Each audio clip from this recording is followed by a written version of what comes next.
beautiful setting for a wedding, isn't it? Yeah, Paul always had a weakness for the ocean. And pretty ladies? Just following the lead of my best man and best friend. In fact, if it hadn't been for Houston, Bonnie and I never would have met. Matt used to come and drag Paul out once a month to go sailing. That's where we first ran into each other. Literally. Bonnie was in a little Hobie cat. I was the wheel of Houston's boat. And then I saw this beautiful brunette. And I just couldn't take my eyes off of her. That's right, he steered off course, damn near sunk my boat. How does it feel to be the catch of the day? Catch of a lifetime. Hi, girls. Bonnie?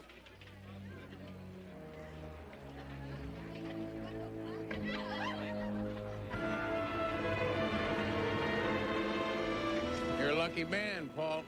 She's a special lady, I envy you. Oh, now that's a switch. What's that supposed to mean? Houston, I have envied you since day one in college. Rice University's BMOC, class president. You were fighting off more cheerleaders than you were tacklers. Good days. Best of yet to come, my friend. I agree.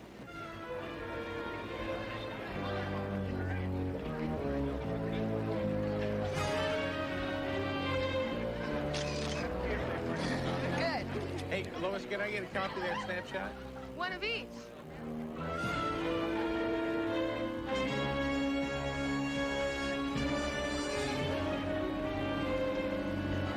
When do you leave for Acapulco? Tomorrow. Tonight it's the honeymoon suite at the Majestic Bay Hotel. And then first thing in the morning, it's up, and away.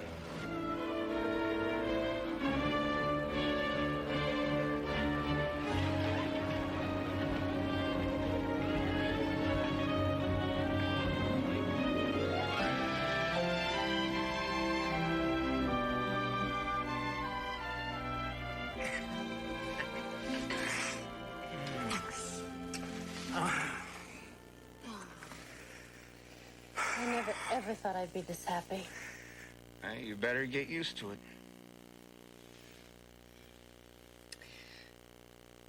I have a confession to make. You do. Don't worry about it. I took you for better or worse. Good. 'Cause I'm a tickle freak. Oh, well, all's fair in love and war. Oh.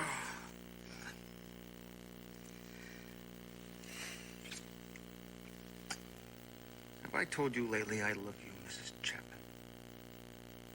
Not in at least 5 minutes, Mr. Chapman. I love you.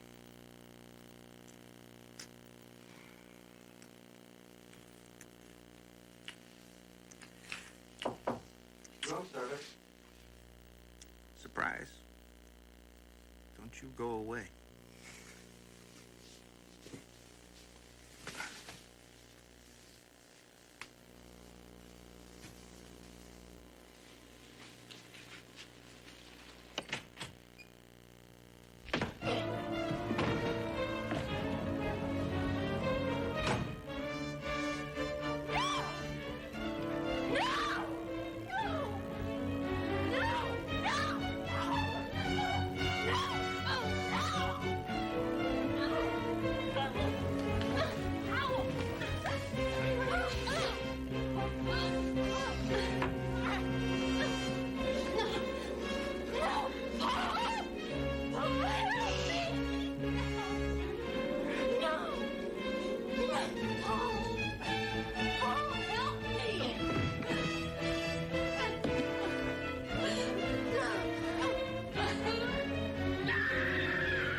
Still piecing it together.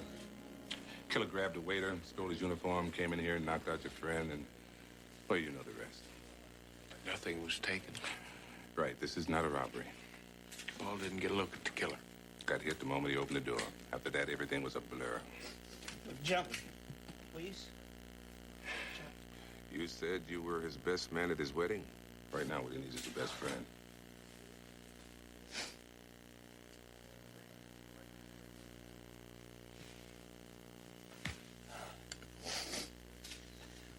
I watched it happen. There was nothing I could do. Bonnie kept calling to me for help, and all I could do was watch. thing you could do. I better go with him. No, I have to. Oh, I have to! You can't go with her, damn it! She's gone, Paul. She's gone.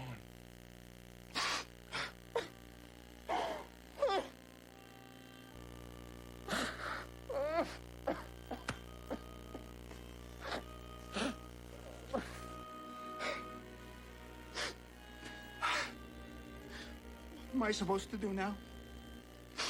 I can't go back to that house without her. You're gonna come home with me.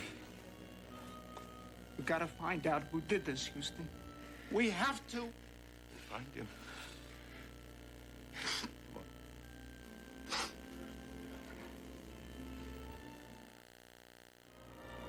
All right, since Paul was just knocked out, there was nothing stolen. Now, Bonnie had to be the target all along. Premeditation. Yeah, but why? Paul, did Bonnie have any enemies?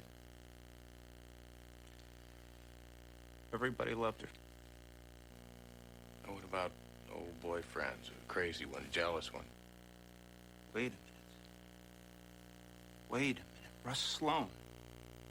He was pretty upset when Bonnie broke things off with him. My God, that's it. Matt, he could be the one. You sure you're not reaching? No, look, he kept phoning her. He was threatening her. He was pleading with her. He even took to following us around with binoculars. Well, let's go pay a visit to this Russ Sloan fella. Come on.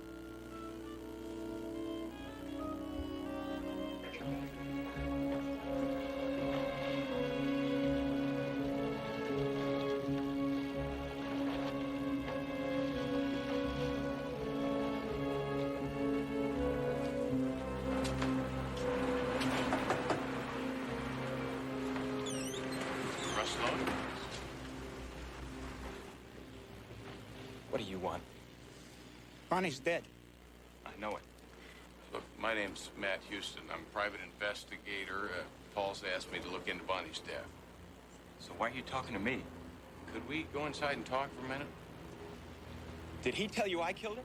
Where were you last night, Sloan? I'll handle this, Paul. Hey, you know, you got a hell of a nerve coming over here accusing me of murdering Bonnie.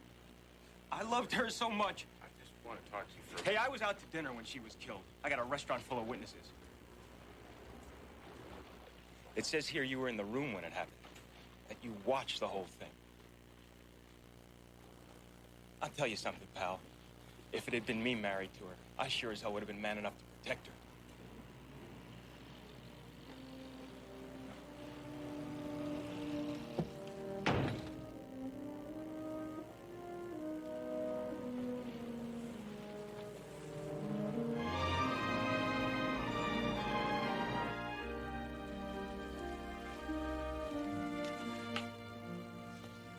I can see by the look on your face, the ex-boyfriend lead turned out to be a dud. Hell, I won't know for sure. Till I check out his alibi, what'd you come up with? Police forensics came up with one single stray fingerprint, too smudged to be categorized. Houston, we've been going through the guest list of the wedding. To be honest with you, we don't know what we're looking for. Paul is on the razor's edge. He's a grown man, Matlock. He can take care of himself. Hell, I'm not so sure. He loved Bonnie with every ounce of strength he had.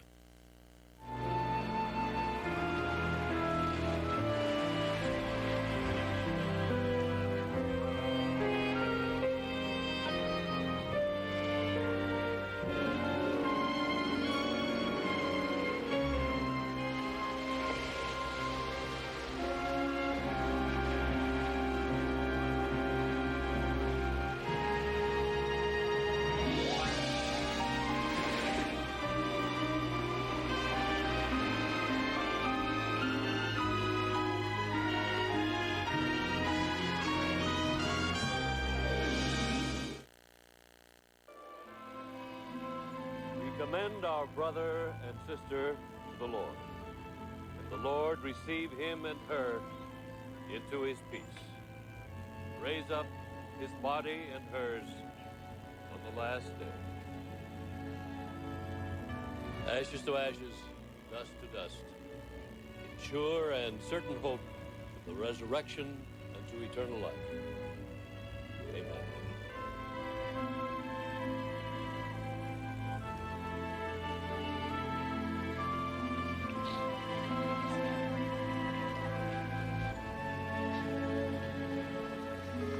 Could have prevented this. Had no way of knowing, Houston. Paul was my best friend. College, we were always around to give each other a helping hand. Now he's gone.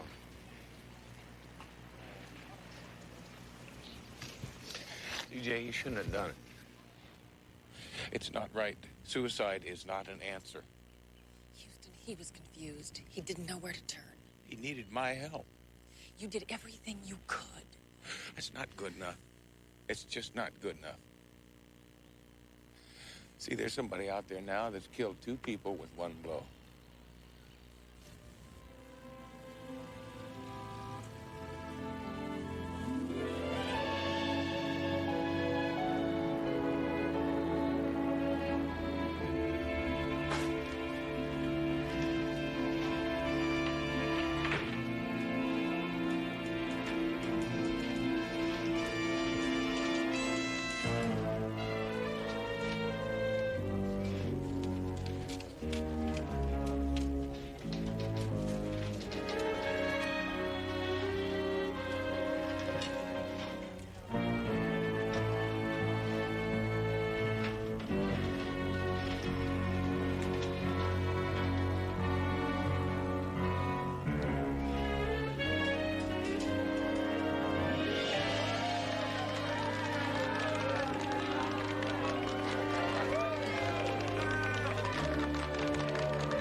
I thought you'd be interested in this.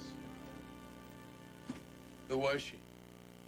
Mary Ann Klein, actually make that Crawford. She was married 6 hours ago. A serial killer? That's what it looks like. Just claimed his 2nd victim. His 3rd victim, Hoyt. I heard about Paul's suicide. I'm sorry. Look, we have got to stop this man before he kills again. We're doing everything possible. We haven't got a single clue. Well, look, don't serial killers usually use some kind of a pattern? Don't you think I know that? And we're looking for that pattern. Look, Houston, this killer could strike again tomorrow and disappear for 2 years. He or she could be in another part of the country by now. Could also be stalking his next victim right underneath our noses. Right. Hopefully, forensics will come up with something this time.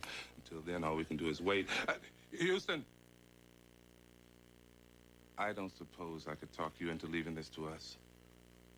With my best friend and his bride dead? Well, just be patient, old buddy. I can't be patient.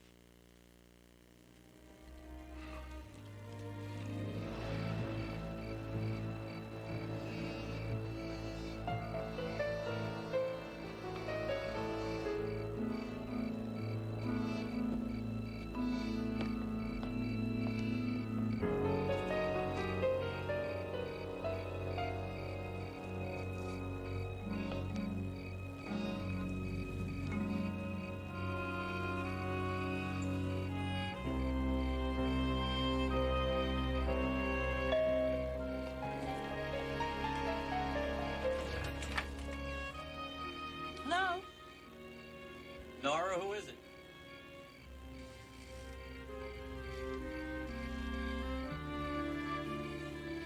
Curtain time in 30 minutes, dear. You better get started. It's Nora with no signature. Someone you haven't told me about? Skeletons in the closet? Maybe we should call the wedding off. And take back all those presents? You gotta be kidding.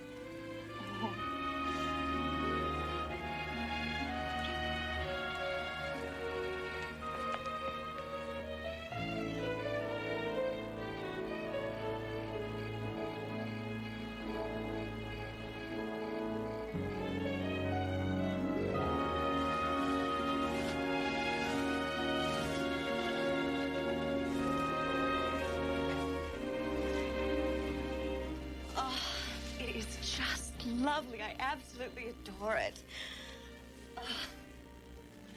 Thank you.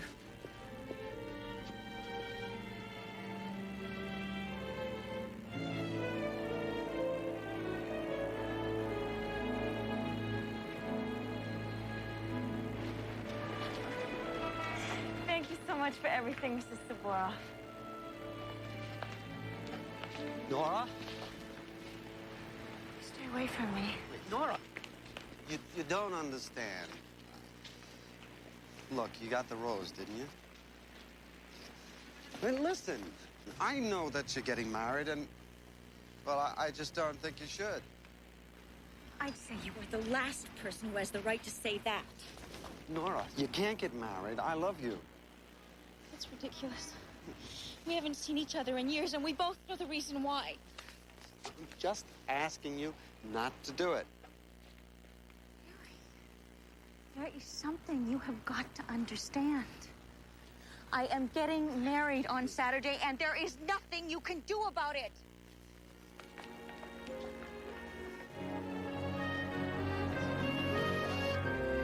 Still at it, I see. Yes. And realizing that Hoyt was right. There's not enough here to establish a pattern. One thing is for certain, the killer does his homework. See, he always seems to know all the details about the victims' weddings, even right down to the fact that he knows where they're going to spend their wedding night. So we're trying to find out how he knows. Baby's putting together a list right now of all the merchants and vendors that serviced both weddings.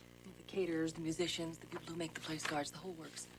And if one of those services was used for both weddings... It means that one of their employers could be our killer. Bingo.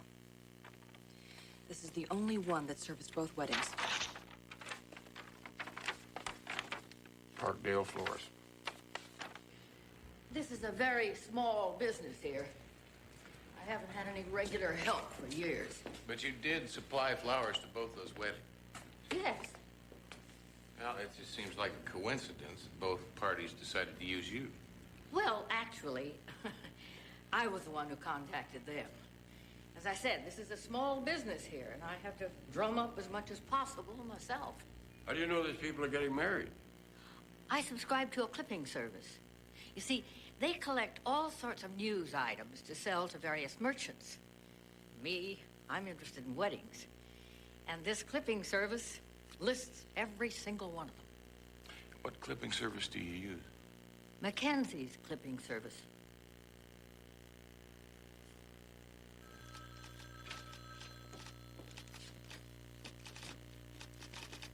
Can you tell me where I'd find the supervisor?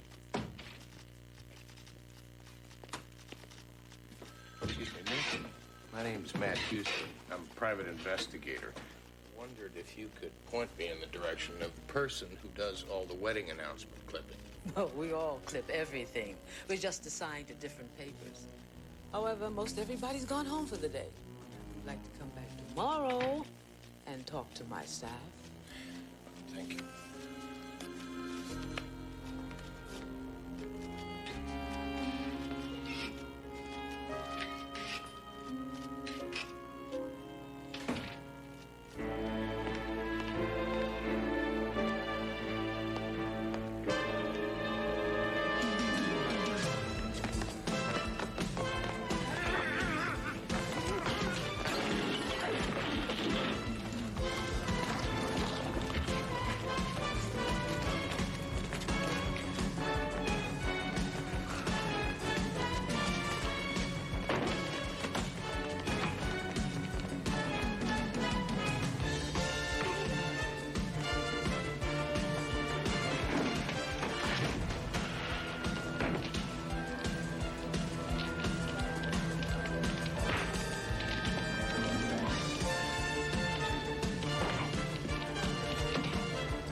glad he's all right.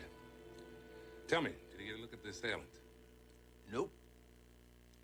Any idea who might be trying to kill Houston this week? Maybe. Do you people care if anyone tries to kill Houston? Nope. Matter of fact, I'm thrilled. Are you out of your mind? No, I'm just getting very close to the Honeymoon killer. He's the one that attacked me.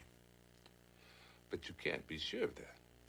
Look, Hoyt, I tracked the killer to a downtown clipping service. Now, no one followed me there, but somebody tried to kill me on the way out. I was getting too close. Honeymoon killer works at the McKinsey clipping service. Okay, Houston. Sounds like you got enough to get a search warrant. It'll probably take me till morning.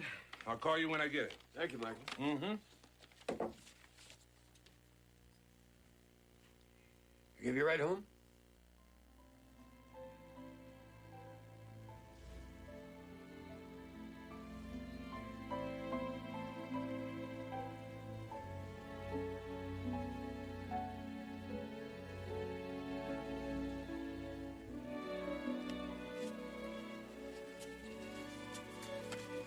No. Just give me a ride back downtown to the McKinsey clipping service. Hoyt may be able to wait till tomorrow, but I can't.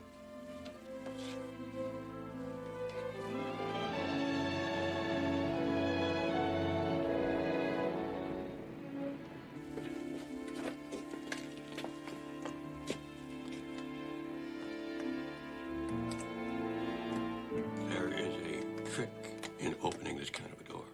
I know. I'm just gonna get a little bit to the left, and that ought to do it. If you would allow me, we used to teach this trick in the company in special classes. I think it was my old rival Karpov who perfected the technique.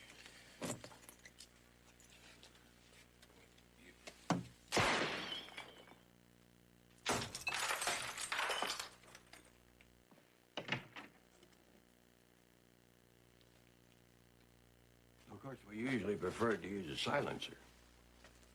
What are you doing? Paying for the Karpov technique. Oh. So, what we need is a complete list of all the employees, and the supervisor probably has that.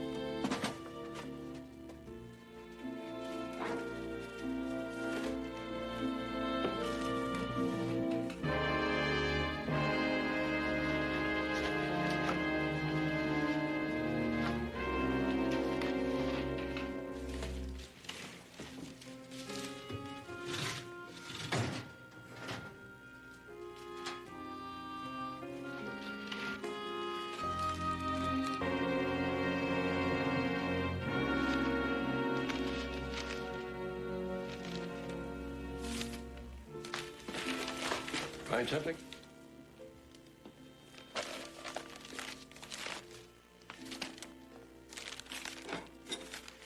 Think I found our killer. Perry Brandon. Clipping of Bonnie's wedding announcement, the second victim's wedding announcement. And here's one taking place tomorrow at the Queen of Angels Church. Our killer's next victim, it would seem. Seems like he's been doing his homework. Well, maybe it's time we asked him about that. So where do we find him?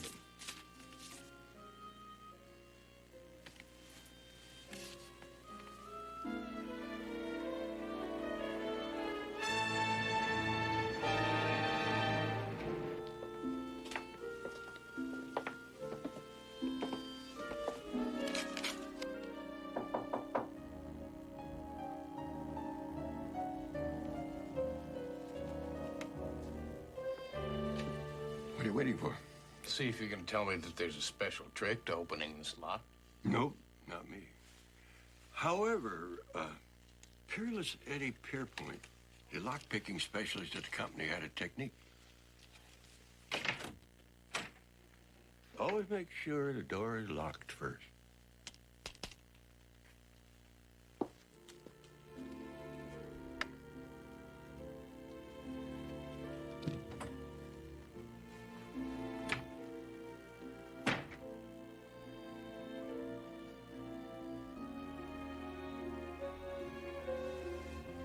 I don't care for his decorator.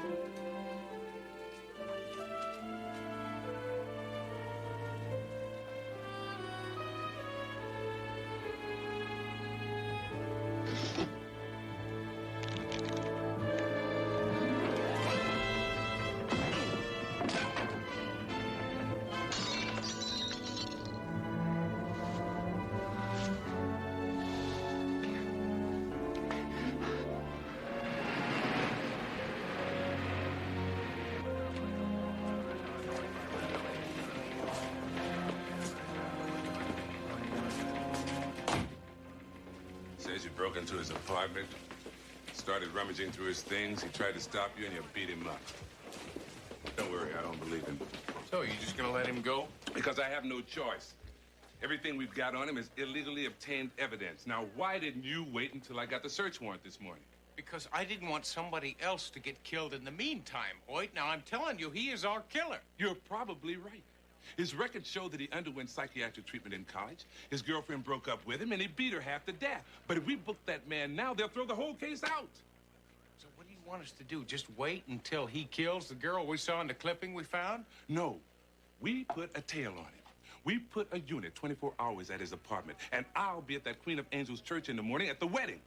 Houston, look, you've done a hell of a job on this one. But we will carry it from here on in. Something bothering you, isn't it, boy? Yes, it is. It's all too simple. It's just gone too easy. I mean, the closer we got to Brandon, the easier it got. It's almost as if he wanted us to find him. Wonder why? Let's ask the psychiatrist. We psychiatrists aren't supposed to give out information like that. Let me guess. Now is when you start quoting from your book of ethics on patient's confidentiality. I have no other choice. Besides, I haven't treated him in over 10 years. Well, suppose I tell you that your former patient, Perry Brandon, has killed 2 women. What? You mean he actually went through with it? Murder? You knew in advance? Well, no, I mean... Well, he talked about doing it, but I didn't believe him.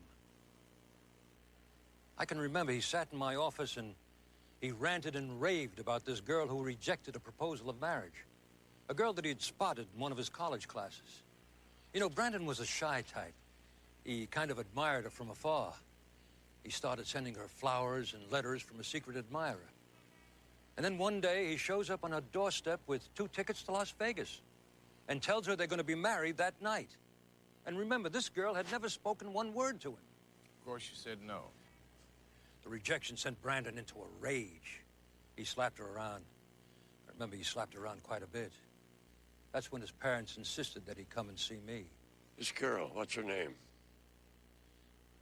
I'm sorry, gentlemen. I've told you too much already. Look, Doctor, if you don't give us the girl's name, she's going to die. Ethically, I can only tell the intended victim, her family, and the police, if I'm convinced that a murder is about to take place. Frankly, you've convinced me that one is. Well, that's good. That's good. So give us the girl's name, then you can go back into your office and be ethical as hell. Call the police. But just give us the girl's name. Her name is Nora. Nora Fulton.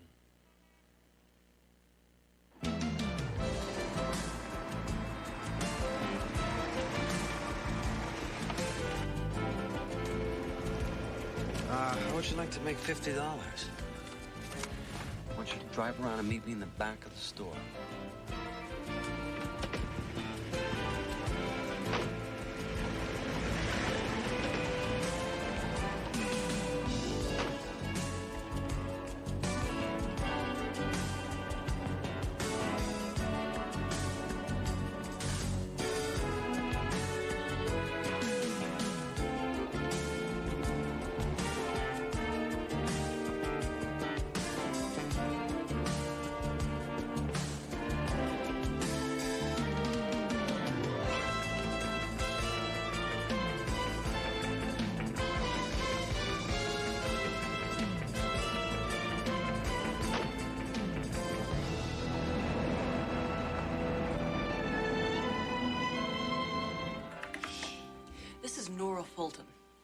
I knew it. That's the same girl that Brandon has a picture of in his apartment and office. What's her marital status? It's funny you should ask. She's getting married today. Well, that explains what set him off again. Why would he want to kill those other girls if all he wanted was Nora? Don't you see, if he just killed Nora, he would be a prime suspect. Remember, he attacked her in college. So he killed those other brides so it would look like a serial murder? That explains the stuff that we found in his office. He was reading up on serial killers. He wanted the police to believe that the killer was somebody who hated all brides, not one in particular. He made that other announcement to throw us off, which means, Which means that Hoy's at the wrong wedding. And we've got about 5 minutes to get to the right one.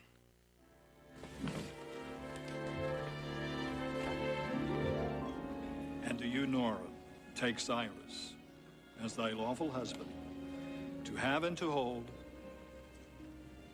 from this day forward, for better or worse, for richer or poorer, in sickness and in health, until death do you part. I do.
Excuse me, can you tell me the wedding party, where'd they go?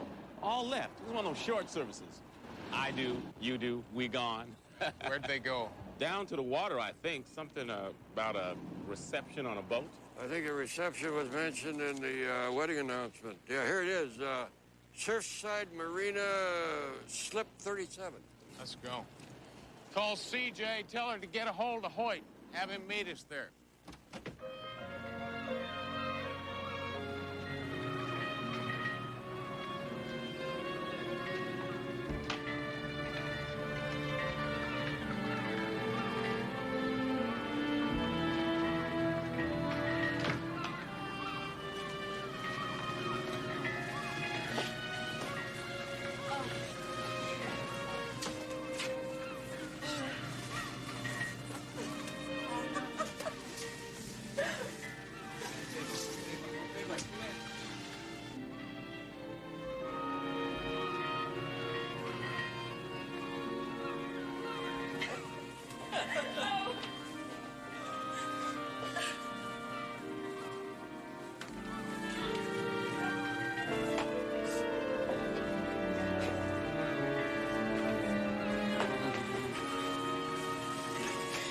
Are such romantic. Absolutely incurable.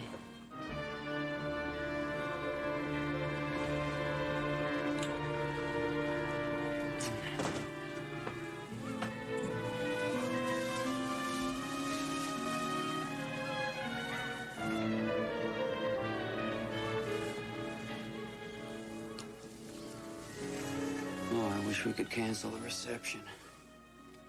My sentiments, exactly.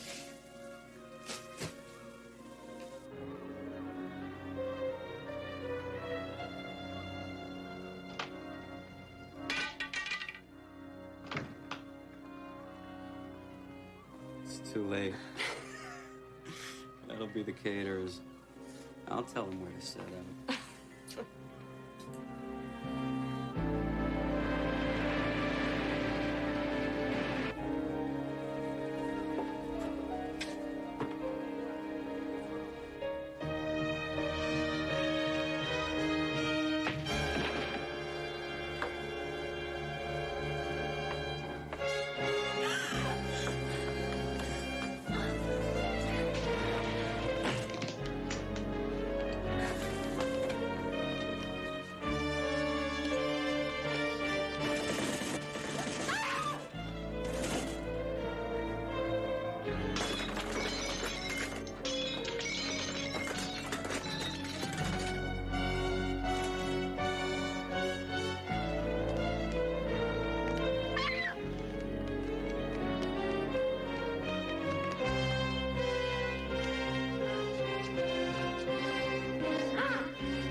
Hold it! Check on the girl. Right.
No, don't shoot me. Please don't kill me.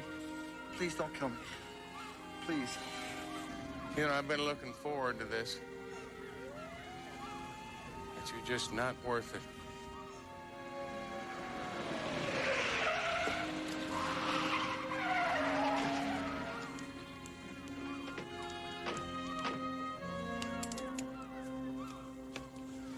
You better take this before I change my mind.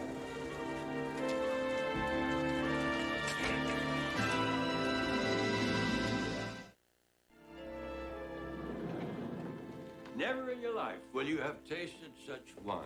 Truly the elixir of the gods. Oh, you've already got me drooling. I just think $1,000 a bottle's a little steep. And it's worth every drop. But of course, I didn't pay $1,000 for it.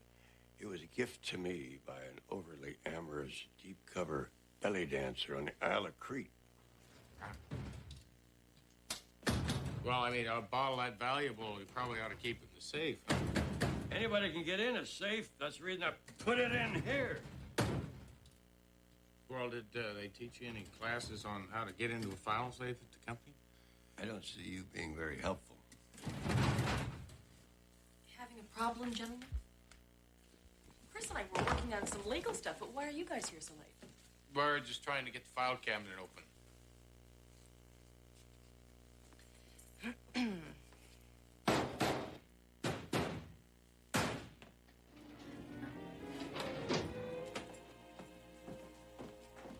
Anytime you need some help, let us know.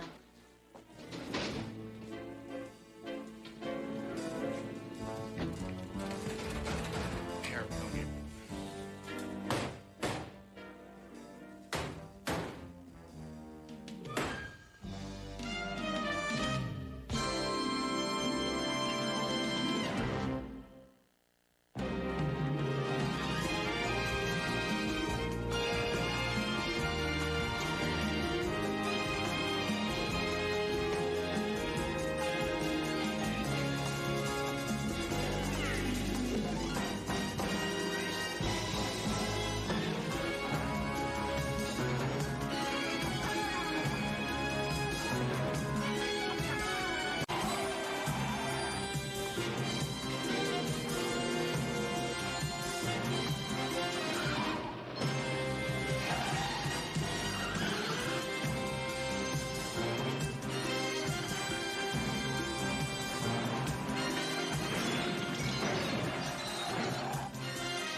know, you'd think with all these men around, I could find one even vaguely interested.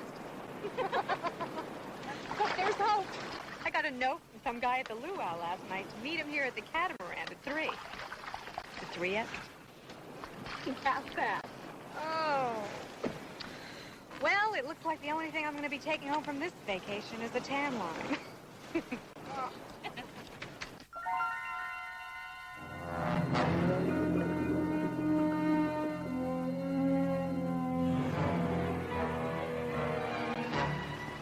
Beth, didn't you tell me that you have a fiancé in Chicago?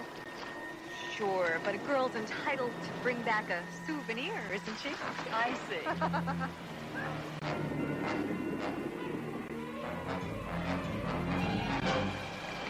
Time for a little more basting.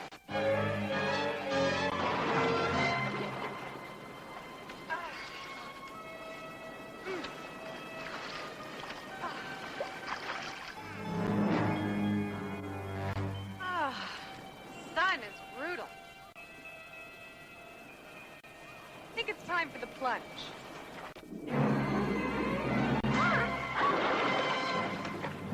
Water must be real cold, huh?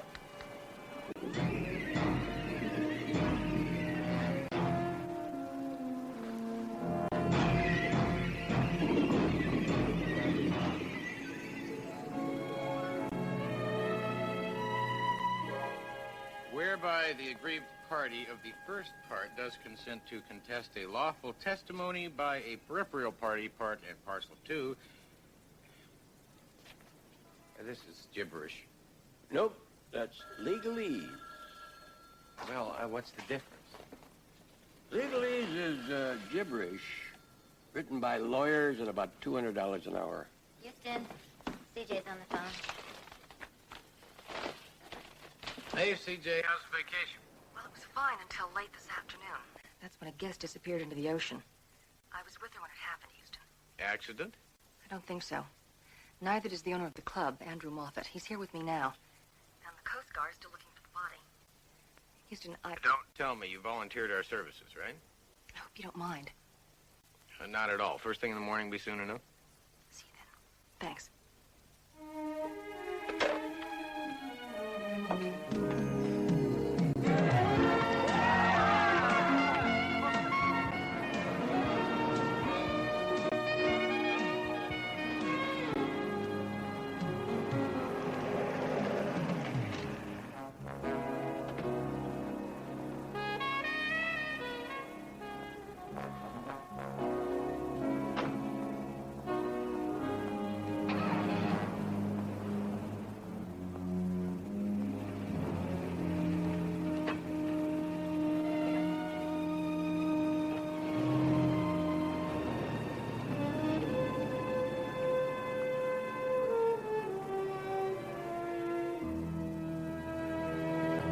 I made a terrible mistake, you see.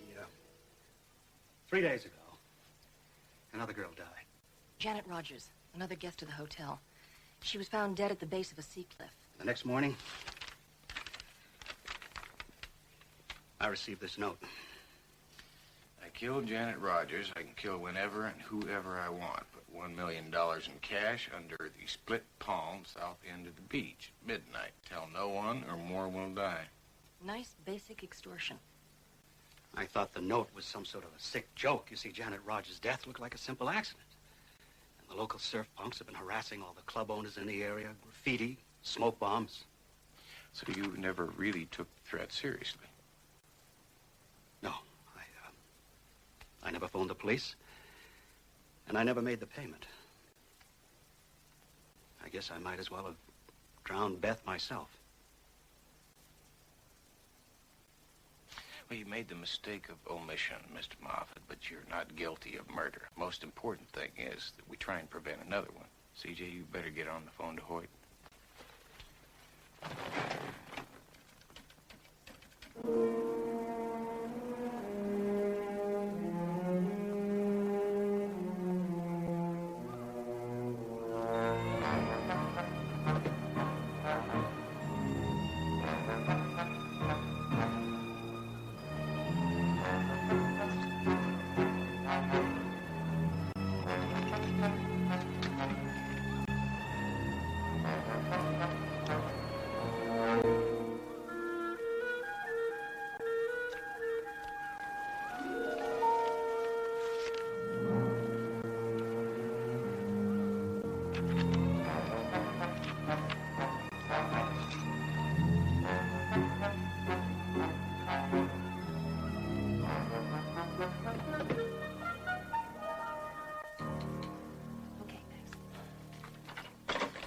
sending over a forensics team, and he'll be here himself as soon as he can break away.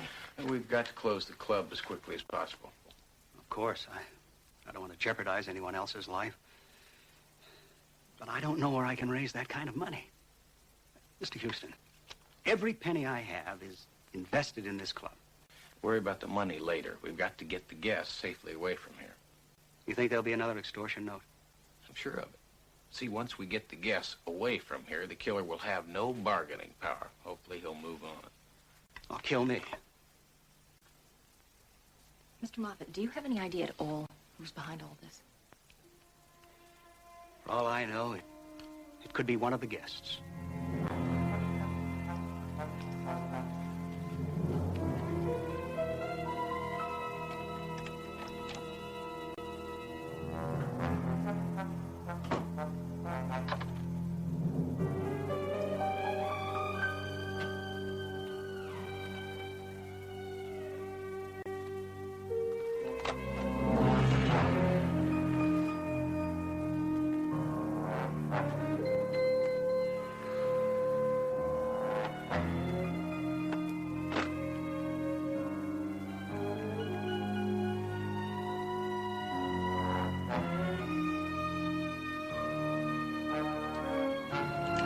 That's a picture of Janet Rogers, the first victim. Oh. And this is a picture of Beth Thompson, the second victim. You have photos of all the guests at the hotel. We try to take arrival photos of all our guests. They get a picture as a souvenir, and we use the pictures to keep track of who's who, remember them by name. It gives the hotel a more personal touch. Okay. We have copies of all guest lists, employee records, businesses who supply us. Roughly anybody who has anything to do with the club is right here. Terrific, thank you. You're welcome. Houston, I'm going to take all this info back to the office. Uncle Roy and I will put Baby to work on it. The Coast Guard still hasn't recovered a body. I'll keep you posted. I still don't understand what you're looking for. I don't know, a foothold. Maybe an employee with a past, a guest with a grudge. Maybe a connection between the two victims is something that might let us know why this is happening and who's doing it. Suppose it's just someone who figures my club as an easy target for $1 million scam. We pray that he makes a mistake. I'd like to see the spot where the first victim fell. All right.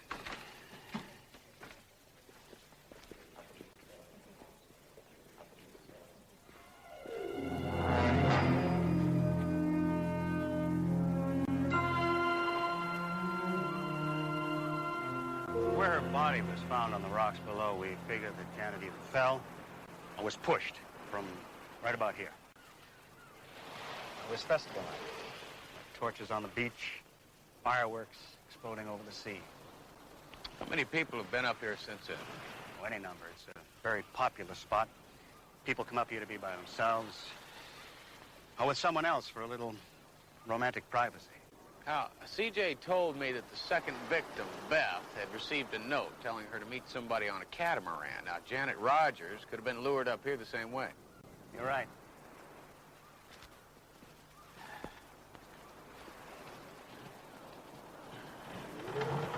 Hold it.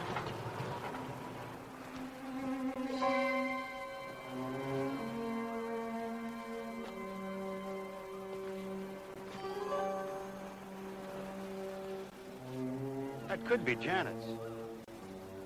Or the killer's.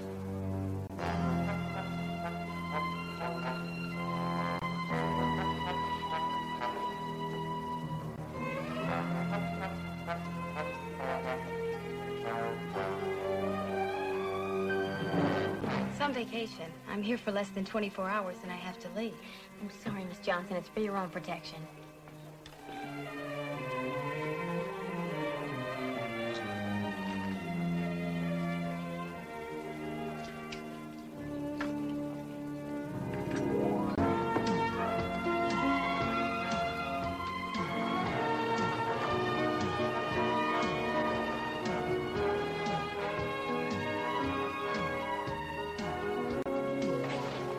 I'll see if anyone has reported any jewelry missing, and I'll check with the staff, see if they can recognize the earring.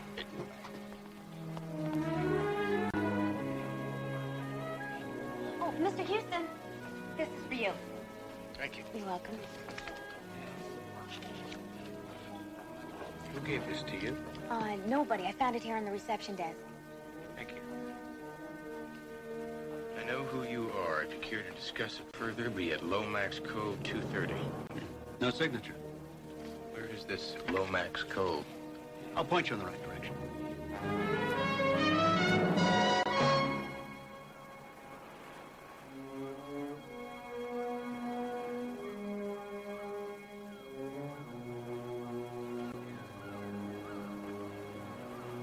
Actually, I thought you were a lot smarter than this.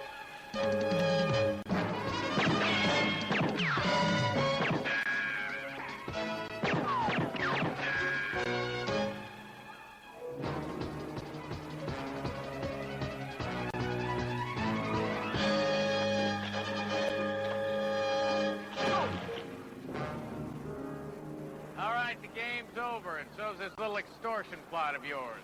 Mine. You're the one who killed Janet Rogers. Wrong. I'm a private investigator. I've been hired to find out who killed her. Who the hell are you?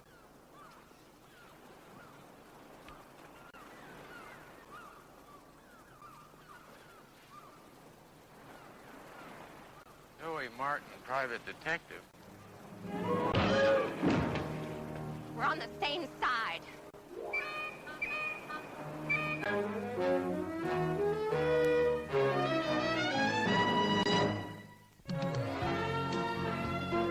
Just a reminder, buses will be leaving for the airport every 15 minutes. Everyone must be checked out of the hotel in the next 2 hours.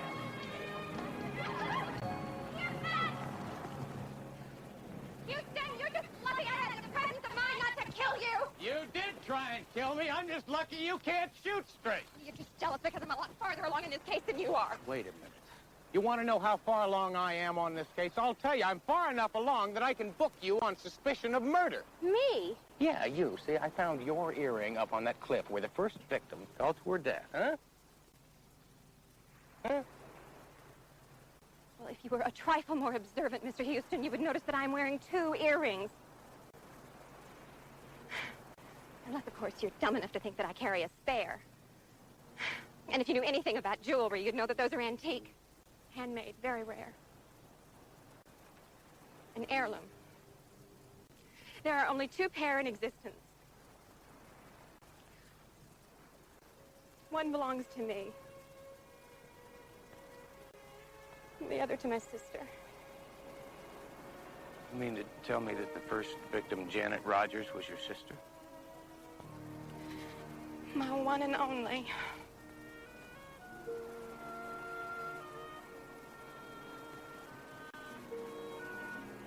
Sorry.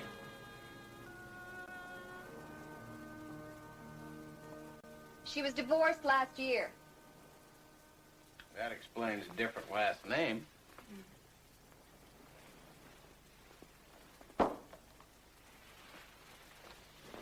She never quite got over the divorce. I convinced her that a vacation here might be the best medicine. Last week, Janet called me and told me that she'd met a man she was crazy about. That was the morning before she was killed. You think this fella lured her up to the cliff, pushed her off? I'm sure of it. 3 days ago, I buried my sister. I stood by her grave and tried to cry. But I couldn't. Not as long as her killer was free. I understand.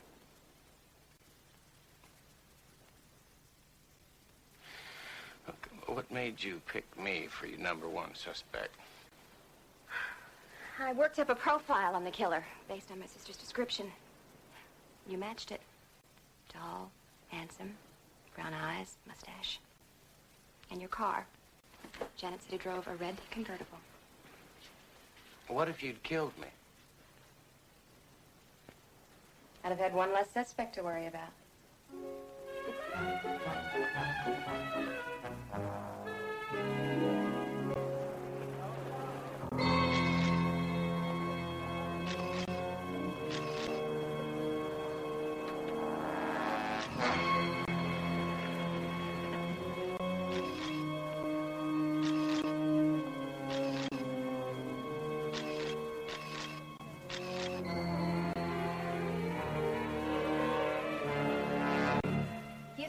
been thinking. I've decided to let you assist me in this case. Me assist you? Yeah, well, since we're both working on the same case, it only makes sense that we work together. I agree, but you can't just come charging into my Oh, game look, like... I've already drawn up a profile on the killer, and I've completed several scientific tests. Scientific tests. Yes, the foundation for all good detective work. You see, I took impressions of the footprints up on that cliff before you trampled all over them. Our suspect is 6'2", weighs 170, 180 pounds, and his left leg is slightly shorter than his right leg, which forces him to wear corrective shoes. Now, all of that was readily apparent from the spacing and depth of the footprints. Any distinguishing birthmarks? Plus, don't forget about the dark hair, dark eyes, and mustache, and the red convertible. CJ, Uncle Roy, this is Zoe Martin. Hi. How do you do? Nice to meet you. She's a private investigator. Her scientific methods nearly got me killed earlier. Well, maybe so, but she also just described our prime suspect.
In the club guest list, there was one man whose name was a phony. This man. He called himself Tad. Tad Peterson. Tad Peterson does not exist. But Frederick John Logan does. Once we had the phony name, Hoyt was able to track down Logan from the fingerprints on the traveler's checks he used to pay his club bill. Convicted felon. Extortion is his specialty. According to Hoyt's sources, he is very professional, very persistent. But why did he choose my beach club? Well, it's isolated, rather small, caters to the rich. That's his M.O., Mr. Moffat. A year ago, he pulled the same number, an exclusive club on Long Island. The result was 3 dead bodies and $2 million ransom. We are dealing with a very calculating, methodical, and lethal businessman. So my only sister was a victim picked at random. For business reasons. Says here that he's got dark hair, dark eyes, mustache, weighs 178 pounds, and wears corrective shoes. Somehow I don't quite feel like saying I told you so anymore. We'll find him, Zoe.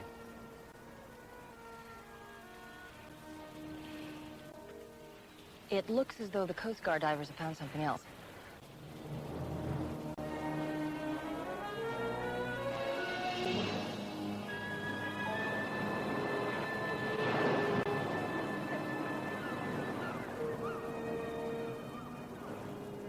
Thank you.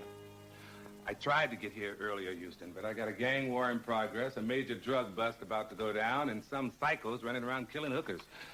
Whoever named this place the City of Angels got a sick sense of humor. Well, at least we've identified the man behind this one. Any luck on the all points on Logan? You know, an APB is hardly sufficient.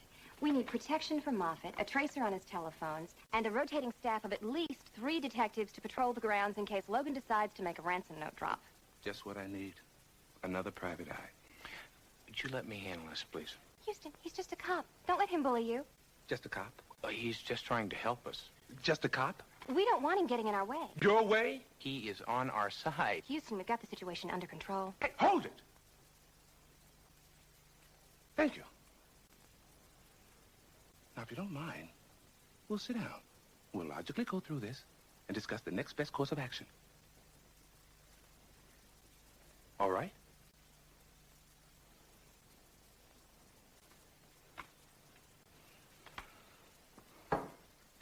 Look, like wait, I said, we've got first thing we've got to do is get protection on Moffat. two Secondly, victims the who tracers on the don't seem to have telephone. anything in Thirdly, I common. don't know how you can I found possibly an get by with earring less than up 3 on a guards in cliff. this place. Testing. 1, 2, 3. Testing. 1, 2, 3. Testing. 1, 2, 3, 4, 5, 7, 8.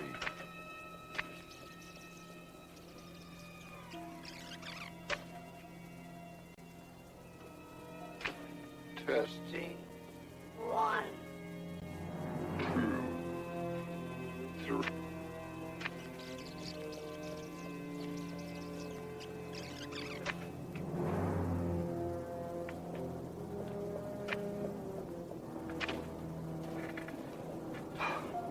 You should have listened to me, Moffat.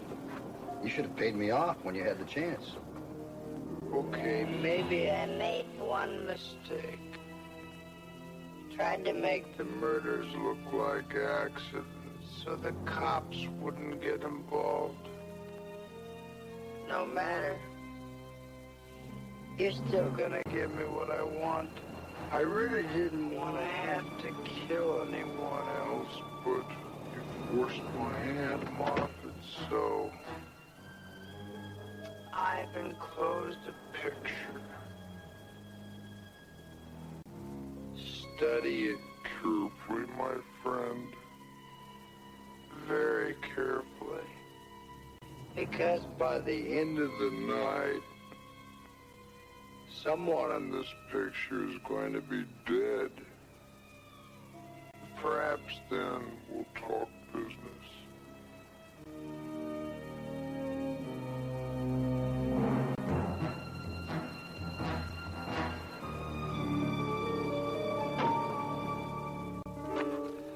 Got to track down all the guests in this photograph. Put them under some kind of protection. Most of them are from out of state. Some of them have gone to other clubs to finish up their vacations. It could take all night. Better brew some more coffee, Mr. Moffat. I'll call and arrange for extra personnel. See, Jake, I think it would save a lot of time if you went back to the office, ran all the hotel guest names through Baby. See if we can find out where they can be located now. Okay, on my way. He's playing with us, you know. Yeah, I know that. Worst part is he's winning.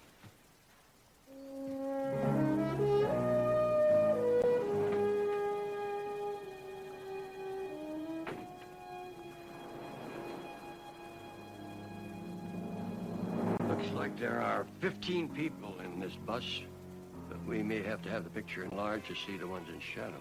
Logan told us to study the picture carefully. So what's your point? Maybe we shouldn't be looking for the obvious. Like instead of one of the guests being Logan's target, could be someone else, like, say, the bus driver?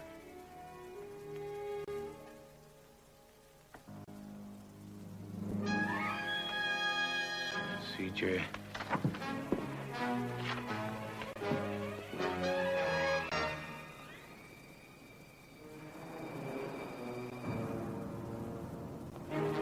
CJ! Stop!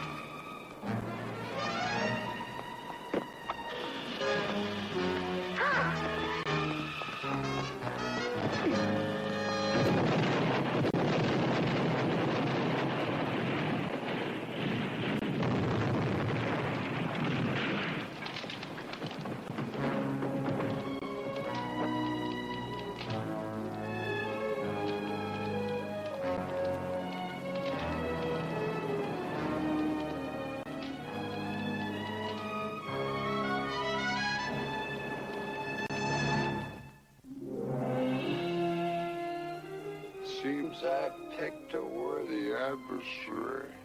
You saved the woman's life. Congratulations. But that won't stop me. No, just makes it more interesting. And because you've involved other people, the ante of our little game has gone up. Deliver $2 million to the phone booth in Franklin Park on the corner of Miramar and Maine, 2 p.m. today. Come along, no cops. Please don't make me kill anyone else. $2 million. I was having trouble raising one. I'm telling you, I don't have that kind of money. You know, Logan doesn't know that. We've got to go ahead with the drop as though we had the money. Hopefully that'll buy us enough time before he finds out we're bluffing. It's the only shot we have at him. Big risk, boy. Yeah, I know. That's why I'm going to make the drop. Hoyt will back me up. I'll arrange to have you wired. I think it'd be best if Matt drove Moffat's car. Houston, I'm going with you. You know as well as I do that if Logan sees 2 people in that car, he may bolt. Logan killed my sister. I'm gonna nail this guy. I know how you feel, but under the circumstances, there's no way... You can't leave me behind. Do you always get what you want? Most always. All right, I'll talk to Hoyt, see if you can ride in one of the tail cars. Ride along in one of the tail cars? Forget it. I told you this is too dangerous. Forget it. Just forget it.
He's wired. Get the drop-off point covered. A couple of plainclothesmen are there already. I hope they keep their distance. Let's go.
Yeah? You're not Moffat. No, but I work for him. He was afraid to meet with you. Now, I am here, I've got the money, and I'm alone. We'll see. There's a phone in the park on the other side of the hill. Be there in 2 minutes for further instructions. Or you're a dead man.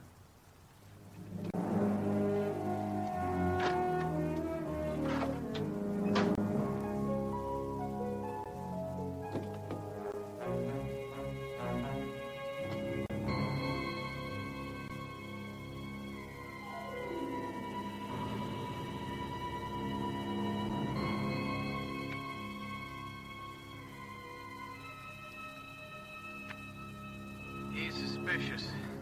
I've got 2 minutes to get to the other side of the park. He's testing me to make sure that I'm alone. Just be careful. we'll blow the whole setup. Stop worrying. We'll keep our distance. But when you're ready to make the drop, give us the location and we'll be there.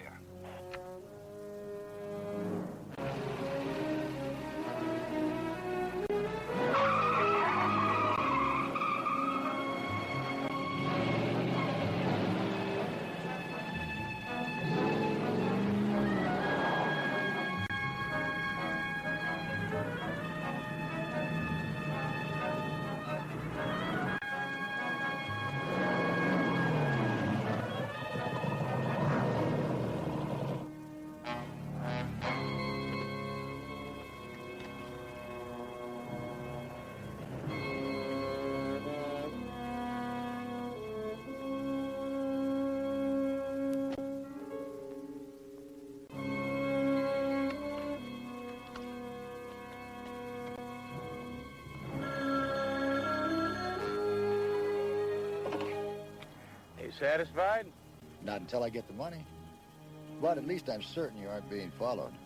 Meet me at the east end of the park where you'll find a closed refreshment stand. 10 minutes.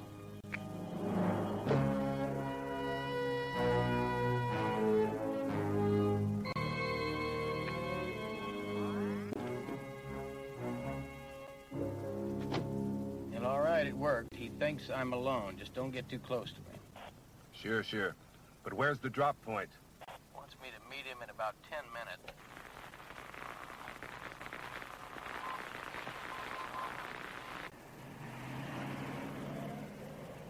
Is that a coincidence?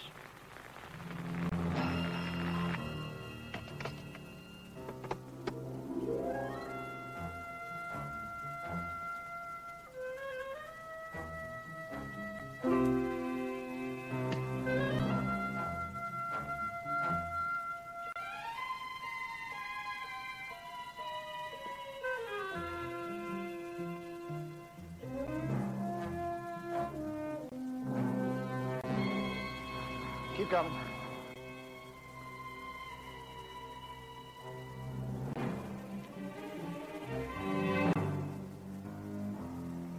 Hand me the briefcase.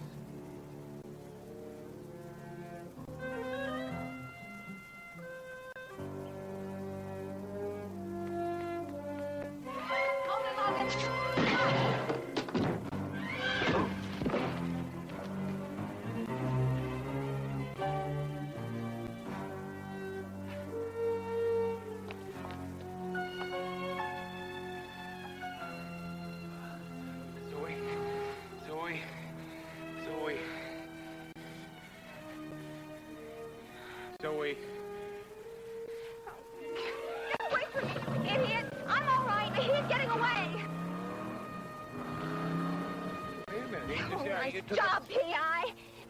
Bulletproof vest. One of us knows what we're doing.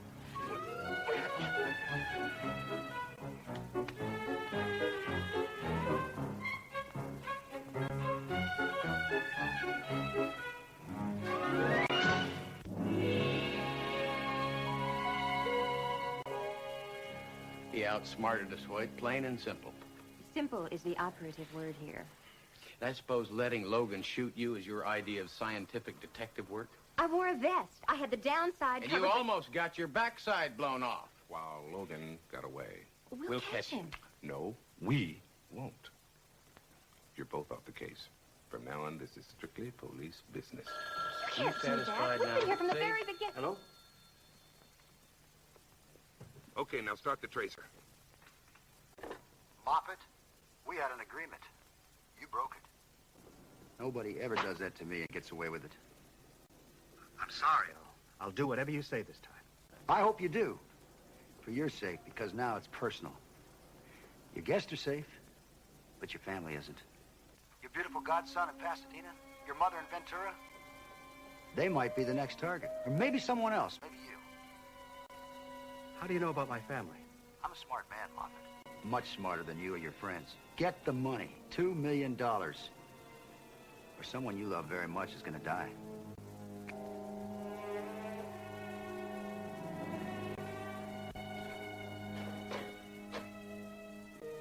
Thank you very much. Could only trace it to Section 63. That's as close as they could get. Let's go, DiMaggio. I'm sorry, Moffett.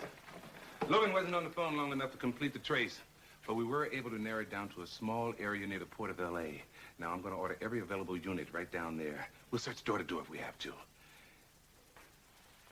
I want you two to stay out of it. And if you try to pull anything cute, your problem. Let's go, Moffett. You're not going to let him tell you what to do. I just did, but it doesn't mean I have to listen to him. Are you familiar with the art of scientific detection, Miss Martin? Let's run the last tape Logan sent.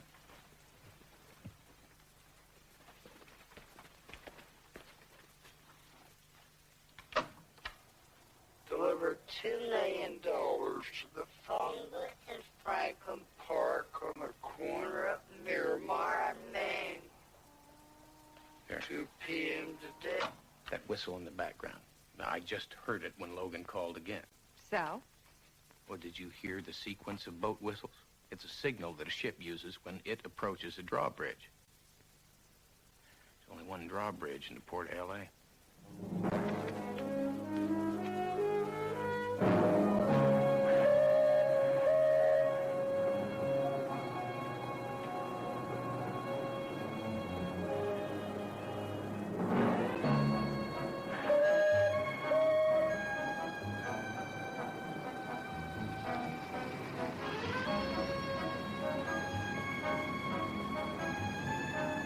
There's his car. Big place. I'll take the front. Now, this is turning out to be a hell of a relationship. This isn't a relationship. This is a business. Is it? Okay, you take the front. Considering our past experience with Mr. Logan, I'd say there's a high degree of probability that he'll choose an alternate avenue of egress.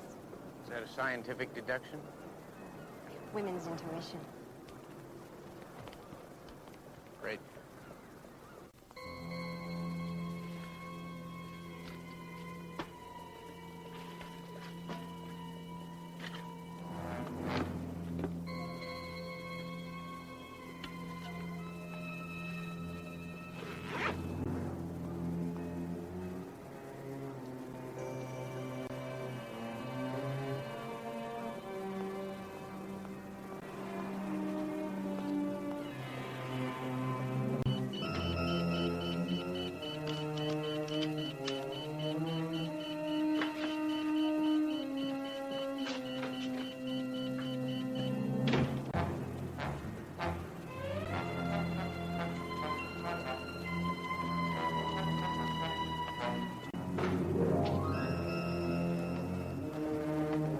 Hello.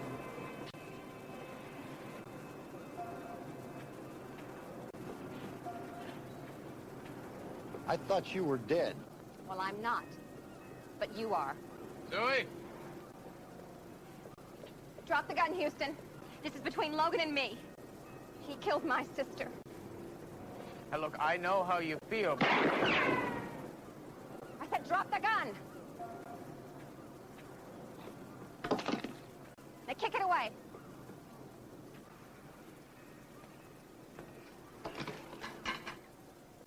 Don't come any closer.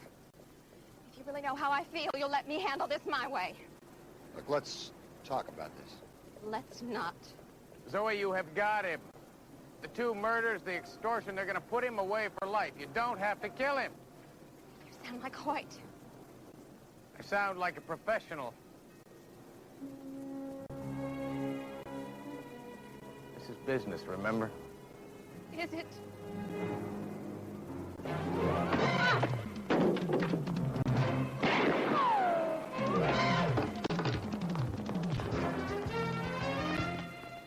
Just go get him! Another order.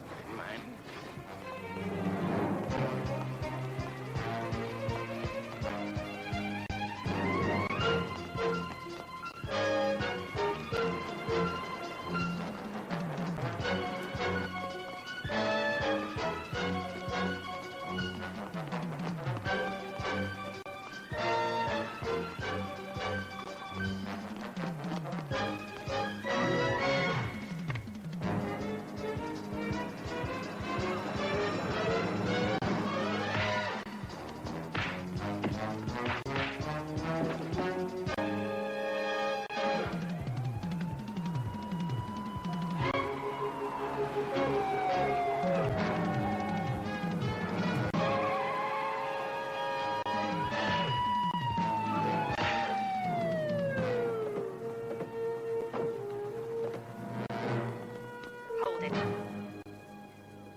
Don't worry, Houston. I'm not gonna shoot him.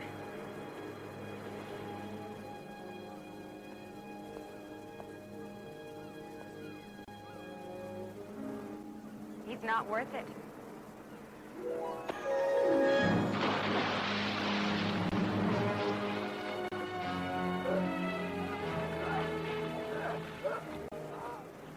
I told you I wasn't going to shoot him.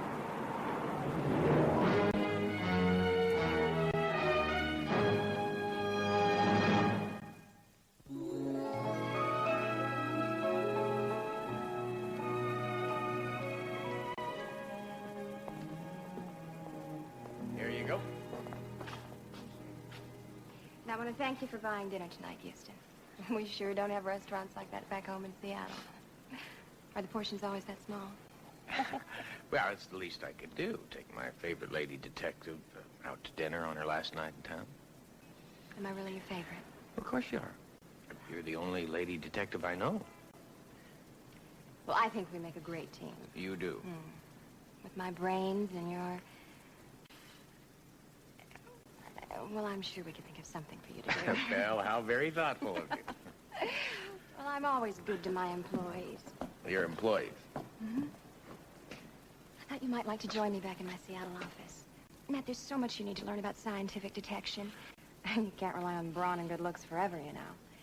I know you'd have to start at the bottom, but... Well, let me tell you what you can do with your bottom, Miss P.I. Martin. I mean, I have had it up to here with you. You're constantly yipping at me, telling what to do. I can't work that way. I tell you what, I've got a good mind to find a wagon, folks, and bend you over my knee. I'm telling you what, I could never do that. I'll tell you what, you're out of here.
Party animals. Let's go to Nick's place.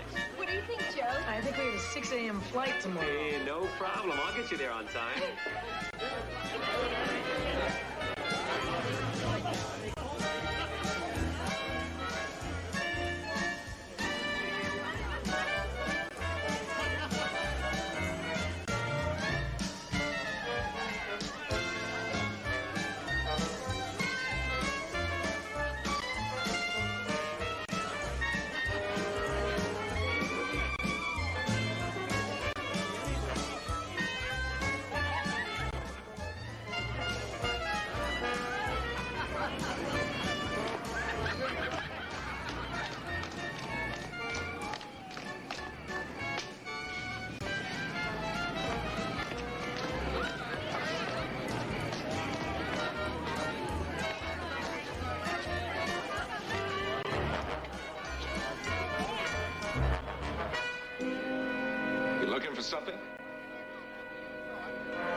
Money?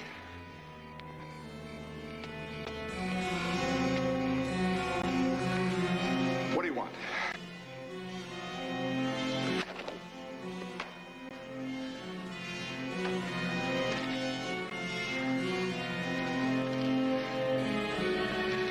No!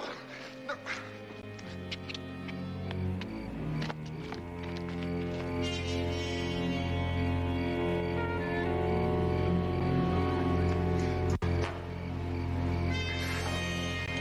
No!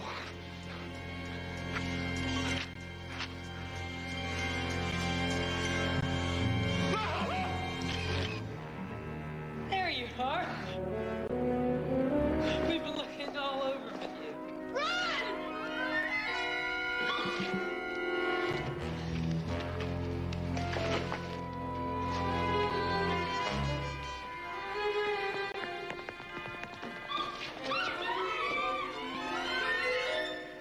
My ankle!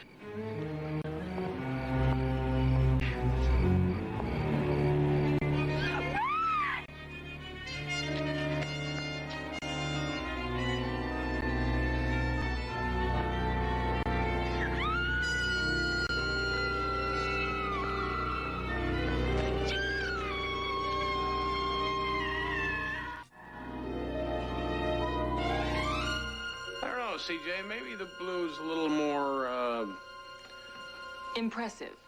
you know, well, I like the white myself. It's subtle yet elegant. yeah, well, it's just that, you know, Joanne's an old friend of mine. Her daddy used to own the best clothing store in Houston. And all the years she worked there, she considered me one of her greatest challenges, so I'd like to look, you know. Impressive. Yeah. That accounts for the gentleman's quarterly routine. When is she arriving? She didn't say on the phone. She just said that she'd flown all night and wanted to see me as soon as possible. Give me that.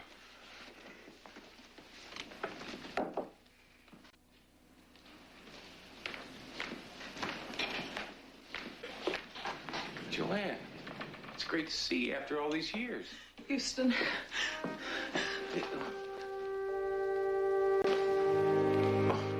I would say the blue was a good pick. So you stumbled onto this stewardess you fly with, Bess Jordan. taking pictures? Of the murder. It was horrible. Once you ran, where did you go? Home. My roommate wasn't there. For a while, I couldn't stop crying. And just as I started to phone the police, Bess called me. From where? I don't know. She'd gotten away. Oh, they stabbed Lana. Bess told me to get out of town as fast as I could and to trust no one, not even the police. Why would you say something like that? It's like she knew something, some terrible secret. I just grabbed the first plane. Man, you gotta help me.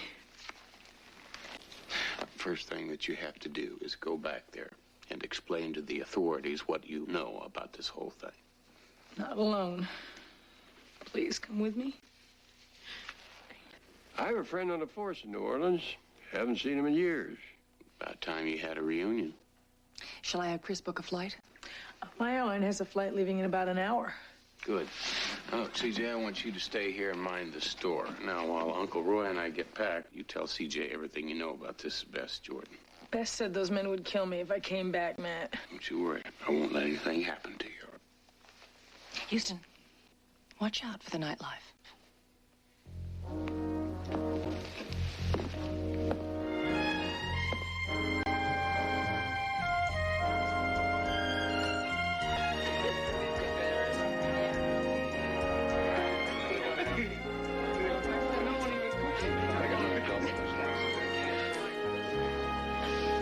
This is a passenger lounge?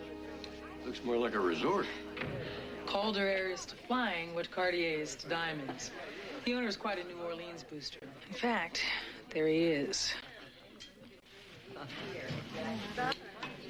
Joanne, thank God you're all right. The New Orleans police are looking all over for you. The police? You were spotted along with Bess Jordan at the scene of a murder. They can't find Bess either. Why'd you run to L.A.? To get help. Philip Calder, this is my friend Matt Houston, and his Uncle Roy. Matt and Roy are private investigators. I see. That's all well and good, but no offense, gentlemen. The New Orleans police force is second to none. And right now, they've got some pretty serious murders on their hands. Poor Lana. As a matter of fact, my Uncle Roy has a very dear old friend on the force. Yeah, maybe you know him, Clyde Sinclair? Sinclair, yeah, a detective, isn't he? Close to retirement? Close. He's had his farewell speech memorized for the last 10 years. Well, then, any friend of New Orleans' finest is a friend of mine. Sandy, champagne for these folks. If nothing else, we can celebrate the best damn town in America. Follow me.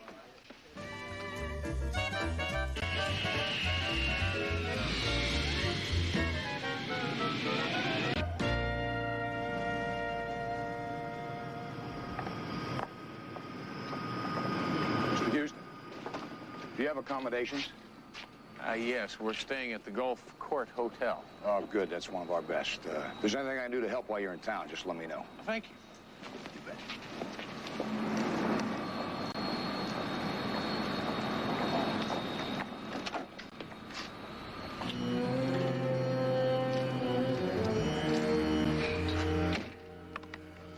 The King girl just showed, with 2 private eyes. We still haven't found the other girl yet. Then we nailed Joanne King. Now, before she identifies you. Where do we find her? In the company of one Matt Houston.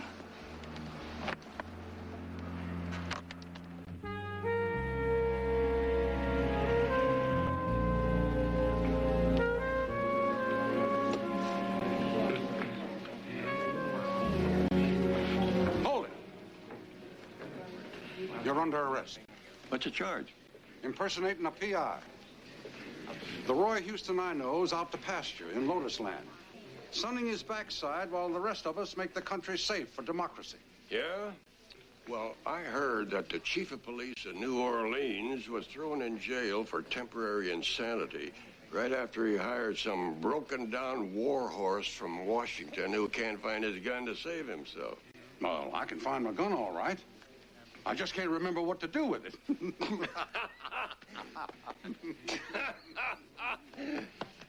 Clyde Sinclair.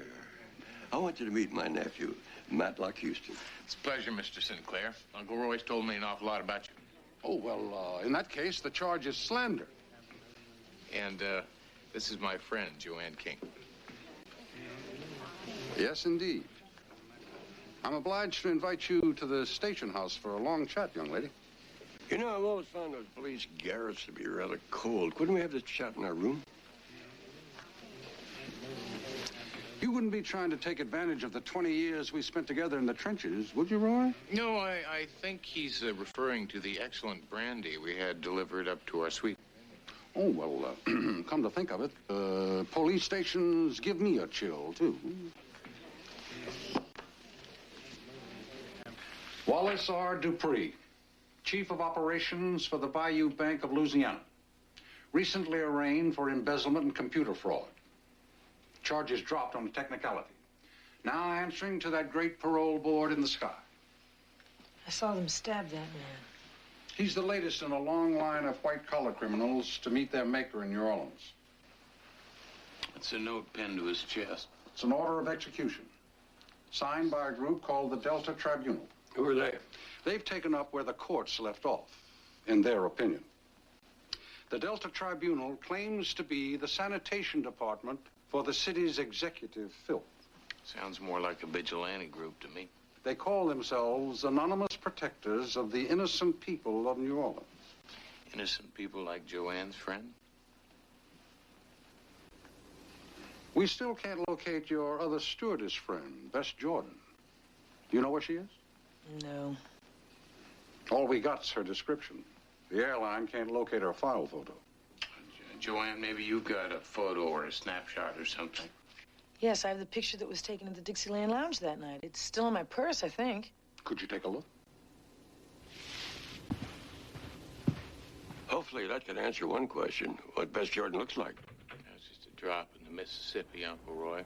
I mean, why was she taking photographs of a murder? Where is she now? And who are the people that make up this Delta Tribunal? If we can just get in touch with Bess Jordan, I have a feeling she'll be able to answer. Talk to her. What do you mean? Bess called Joanne.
Dead, Matlock.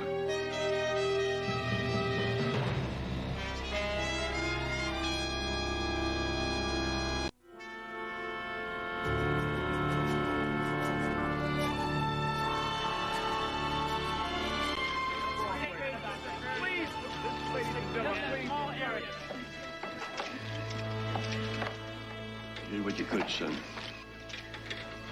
She traveled 1,500 miles to find me. She trusted me. I looked everywhere for Joanne's photo of Beth. Either she didn't have it, or the killer's got it now. And all because she walked into an alley looking for a friend.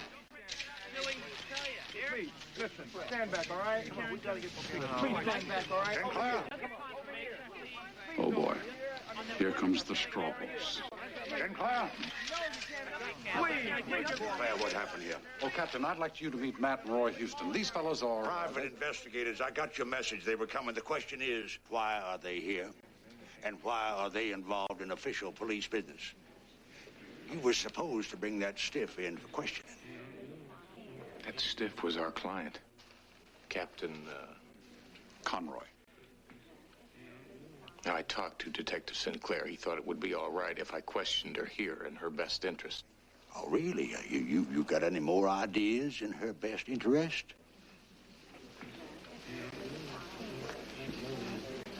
Now we've got no description. The one witness left who could ID these men is missing. I've got the press on me like a case of the hives. Enjoy our fair city. Read a brochure on your flight back.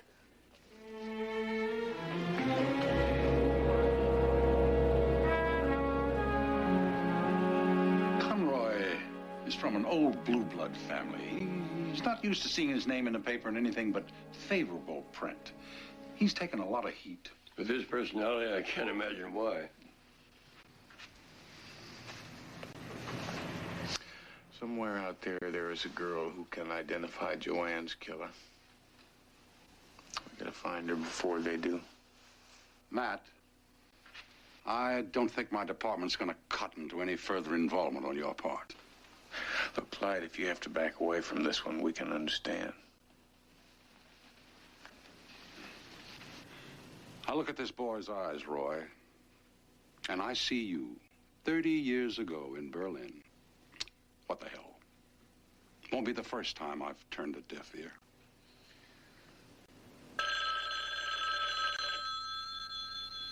Yeah? It's the C.J. Parsons. C.J. Houston, I talked the airline into telecopying Bess Jordan's personal record. It's not a lot of help. She was only there a couple of months, and prior to that, she seems to have no history. No history? Where's she live? Well, until she disappeared, she lived with another stewardess named Vi Charles. Oh, what about a car? Well, apparently she owned a red late model Mustang.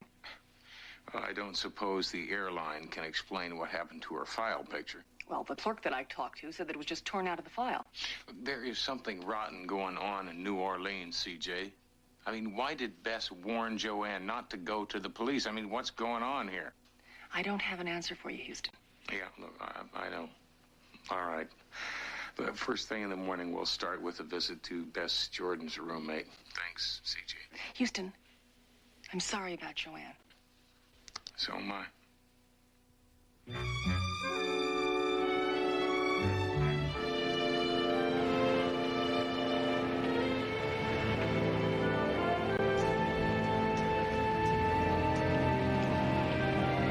Just like old times, huh, Clyde? Hours of boredom, followed by seconds of stark terror. Ever get tired of it? Not for a long time. I came home to retire, and I can't wait. You're sticking your neck out for us, Clyde. We appreciate it. Hell, son. Me and your uncle never let a captain type run our lives 30 years ago. Why start now?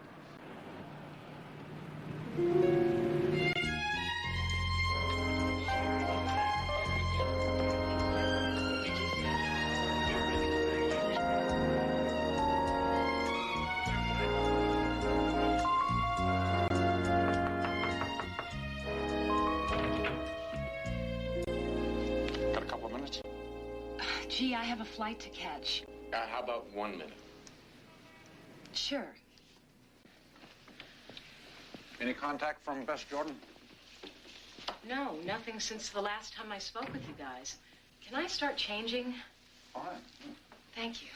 Was Bess driving her Mustang? I guess so. She had it that night. I don't suppose you have a picture of Bess, do you? No, I tried to find one for the police earlier. You'd think a camera nut would have at least one picture of herself. I mean, Bess took her camera with her everywhere. She was always stopping to buy film, taking pictures of the silliest things. But do you know, in this entire apartment, there's not one picture of her. You know anybody by the name of Neda Olmeyer? Oh, you found one of the TV checks. That's Bess's stage name. Neda Olmeyer? Yes, she said she used to do a little modeling. Those checks come every now and then from a TV station. You know, I didn't think to mention that before. Maybe someone should go to the TV station and ask about her. WMDL's near Tulane. Take us 20 minutes. You can drop me at the nearest cab stand. Where you going? Oh, you two old pros don't need me. Didn't say we needed you. Let's ask you where you're going. A camera store. See what's developing. Just a hunch. I'll give you a call.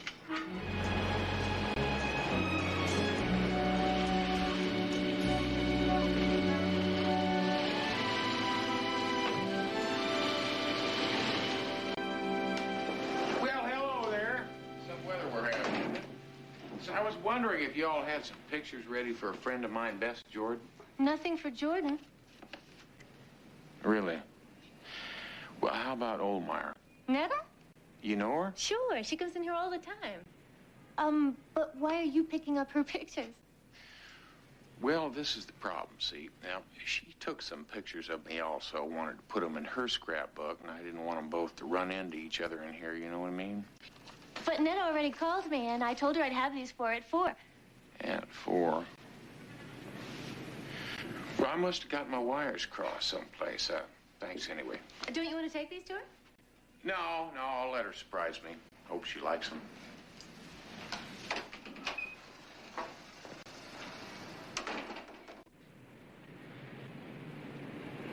Thank you. So, Houston. That's Matt. What'd you find out? Well, Netta Olmeyer works here, all right, but not as a model. She is a freelance reporter fresh out of journalism school. Is she working on a story now? Yep. And one guess. The Delta Tribunal. Bingo. She went undercover 2 months ago. The TV station hasn't heard from her for a week. They're worried. They don't know where she is. Yeah, well, I think I'm about to meet her. I'll leave word for you back at the hotel.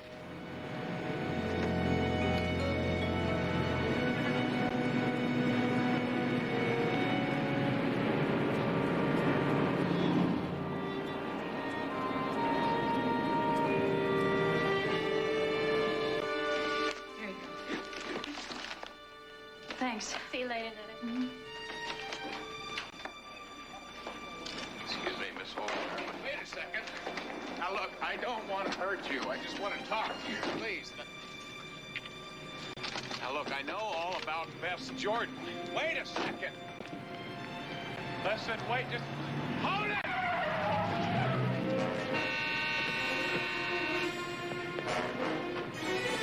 Back over here, Netta.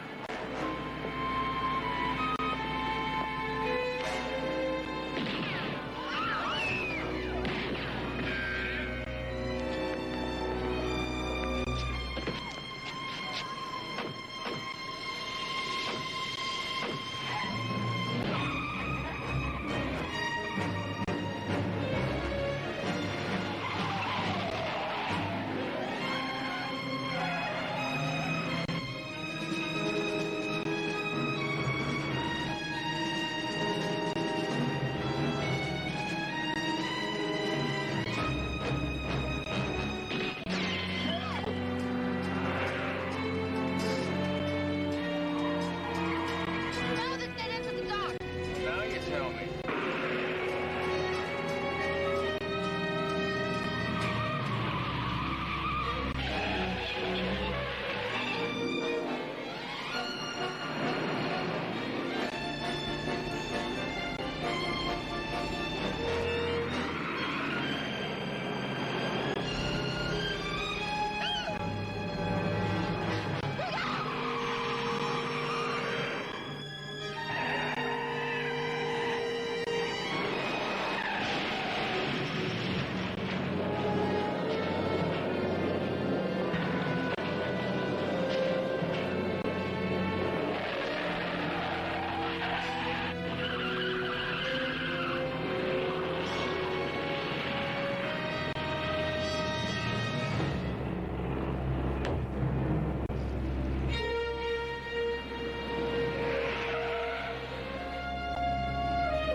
You're a cop, aren't you? I'm a friend of Joanne's, private investigator. Tell me something. Why are you so afraid of the police? Joanne's dead, I didn't know. just like Lana. They're both killed because they were getting too close to you. How many people are going to have to die before you tell someone what you know? I needed proof. This. Pictures of the murder? You want to see those animals without masks? Take a look.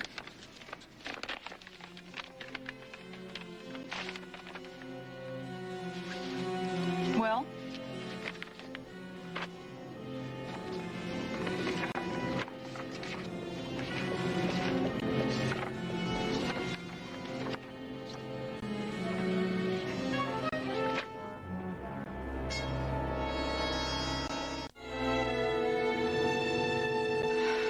You still haven't explained to me why you haven't gone to the cops. My ex-boyfriend is a cop. That's how I first learned about the Delta Tribunal and the rumor that someone in the department is a member. Who? I don't know yet.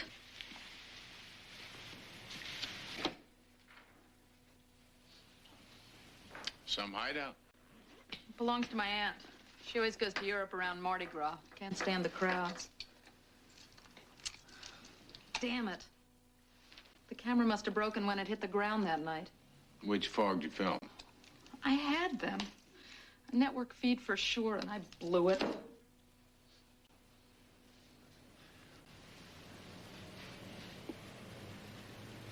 Well, these seem to have turned out all right. Sure, and I can't prove a thing with them. Who are they? Members of the Delta Tribunal. How do you know that? 8 months of political profiling, interviews, tailing, and guesswork. Leonard Carlisle, oil baron. Paul Delaney, Chamber of Commerce. Eleanor Sims, District Judge. And this one, the High Executioner. Philip Calder, president of Calder Airlines. I took the job with Calder Airlines to get closer to him. That explains how they got a hold of your file photo and how they knew where to find Joanne. The guerrillas with him are the hit team. Employees named York and Morris. And the ones that killed Joanne. Yesterday, I thought I had the pictures to prove it. Today, I've got nothing. Well, now you know that and I know that. But they don't. What are you talking about? Setting a trap. And what if you went to Calder, offered him those pictures for a price? We've got no pictures. If he takes the bait, we may as well have. He'd kill us. You don't know these people. They never leave witnesses. Please just listen to me, Ned. And we owe something to Joanne, you and me. She's lying dead on a slab of marble because I couldn't protect her. And both Joanne and Lana are dead because they were looking for a friend that they trusted. A friend that was using them for cover. And no television job in the world is going to change that.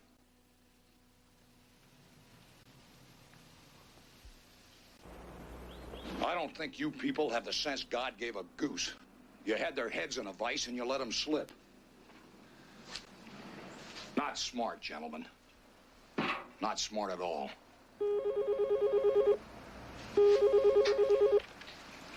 Philip Calder. Who? I'm listening. I want $100,000 in cash. Pier 12 warehouse, midnight. Play straight and you get the photos instead of the morning papers. Blackmail? I thought this was some kind of self-righteous crusade. I finally realized it doesn't pay as well. The negatives, too? Yes, but I want that money personally delivered by you. All right. But, Miss Jordan, we'd both better be playing this straight.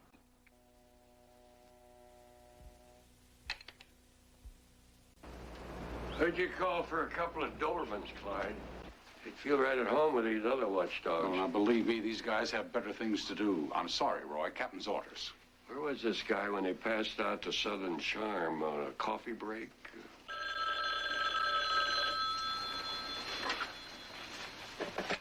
Roy Houston. Uncle Roy, it's Matt. You all right? Yeah, I'm fine. Look, are you alone? I'm with Clyde and a couple of officers. Tell Clyde to get rid of the others. Clyde, how about putting out a couple of dogs? All right. Thank you. Come on. Clear. All right, here's the scoop. I'm with Neda Oldmeyer. We're getting ready to hook the big fish in the Delta Tribunal. What are you talking about? Now, some embarrassing snapshots. Some people who would like to buy them. Now, we're going to meet them at the docks at midnight. Neda's going to bring the cake, and I'm going to jump out. That's for the girl. They're meeting the tribunal at midnight. You need a backup. And this captain's got me in quarantine. Yeah. Matlock, look, if you've got a line on the tribunal, you better let us handle it. Clyde, I believe you've got a leak in your department. Oh, I've been hearing that for months. It's hogwash. Maybe so. But to make sure, I've got to fly this one solo. Son, you realize you're sticking me between a rock and a hard place just telling me this, don't you? All I need is 6 hours. Well, how many more times do you expect me to go deaf? 1. I want them real bad, Clyde. What did you say? I can't hear you.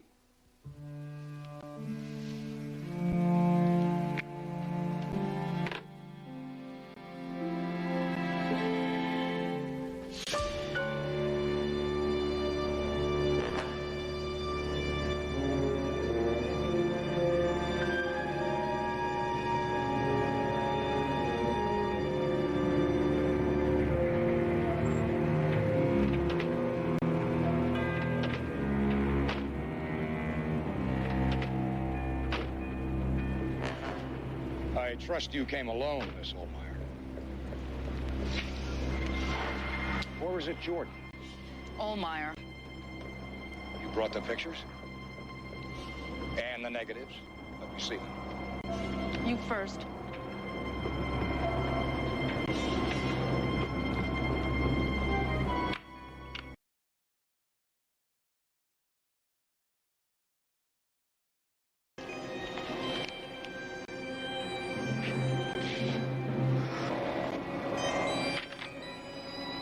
The game's over, little girl. You lose. Are you gonna kill me like you killed Lana and Joanne? Count on it. Right after you meet the rest of the tribunal.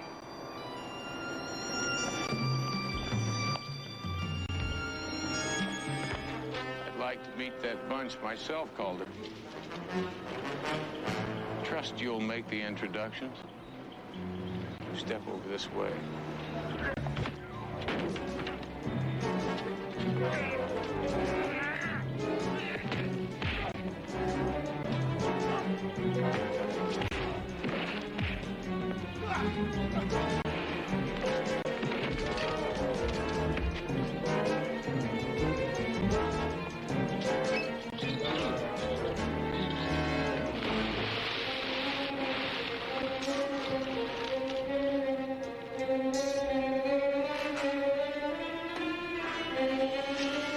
You double-crossed us.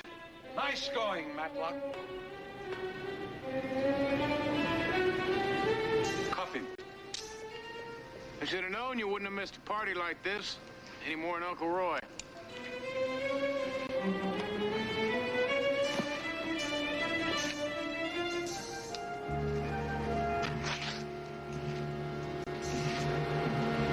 The world is full of surprises, Mr. Houston. Welcome to the Delta Tribunal.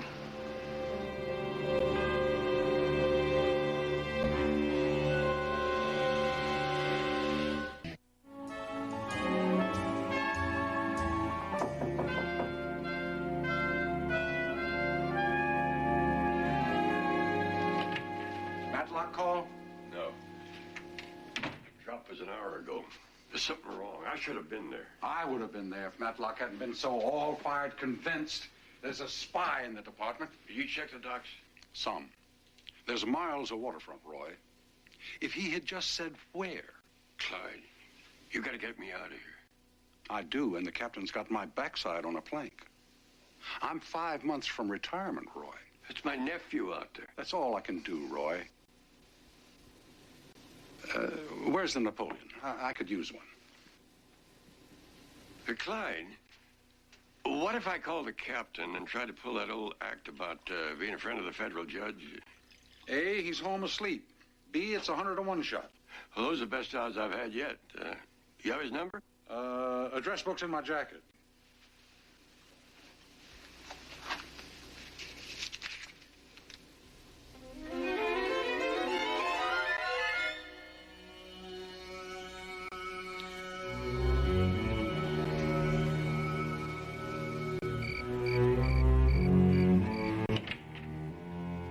I'll make one more sweep of the docks on my way to the station.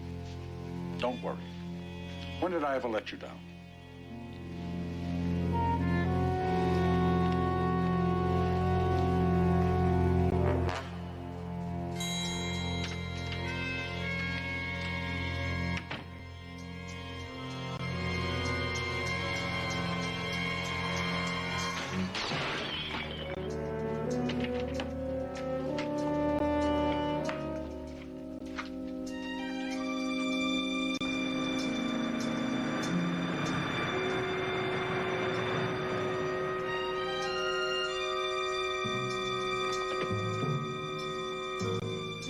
Follow that car. I've been waiting 20 years for someone to say that.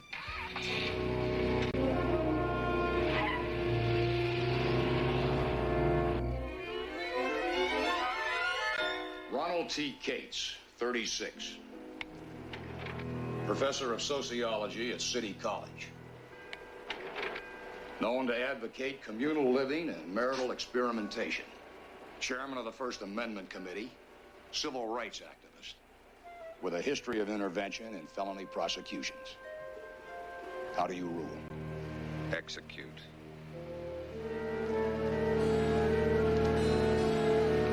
Execute.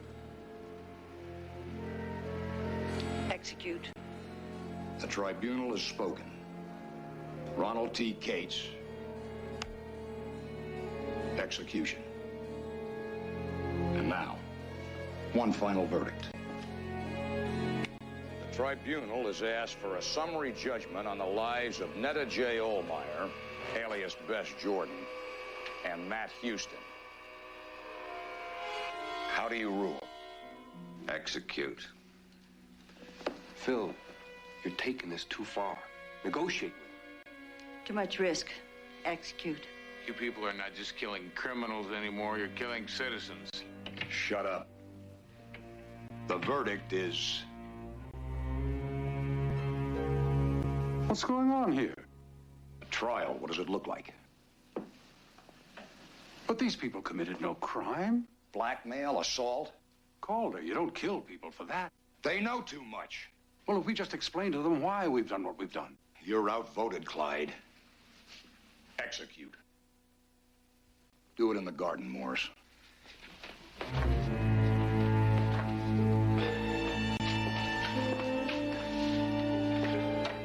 You hate the garden, you. Too many mosquitoes. Well, I hate your manners, but I love your timing.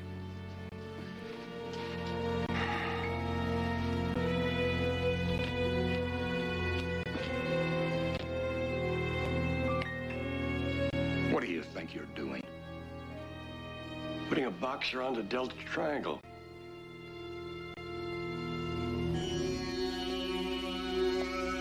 Better refigure, old man.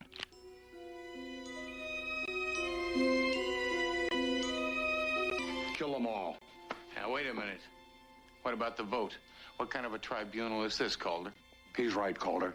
You can't take the law into your own hands. What do you think you've been doing all this time, Clyde?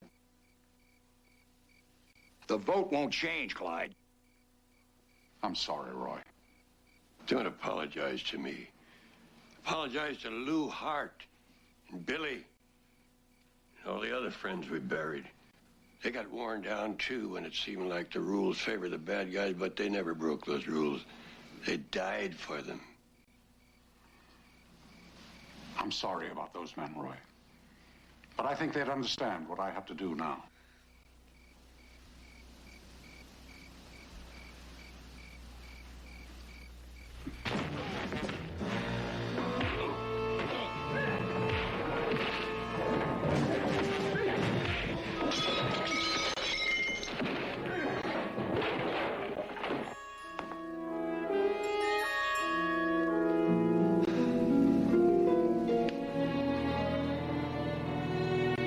Just like the old days, huh?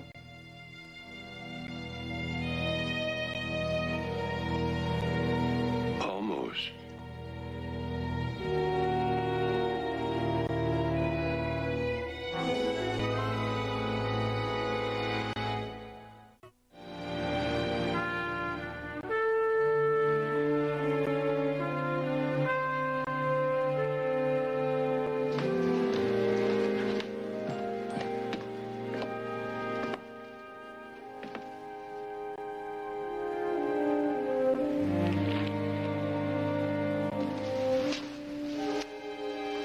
What you lost in, Uncle Roy? Old friends. I was thinking about how they changed in the years to get away. I always thought that the best part of old friends was that they bring out the best in one another. Clyde's got a tough fight ahead of him, Matlock.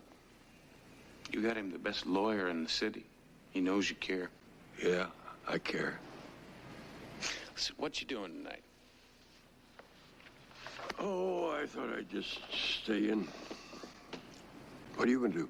I'm going to the theater. Got the Rivingtons tickets. Why don't you join us? Maud Rivington? I think I'll just find a book. Are you sure? I mean, we've got extra seats. You may need two just for Maud. Actually, Maud's not going. No? No, see, I'm taking her niece and a girlfriend. They're just in from Dallas. Short time. Just long enough to apply to one of our modeling schools. But if you would prefer to be alone, Then again, misery loves company.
Better be you, Freddie.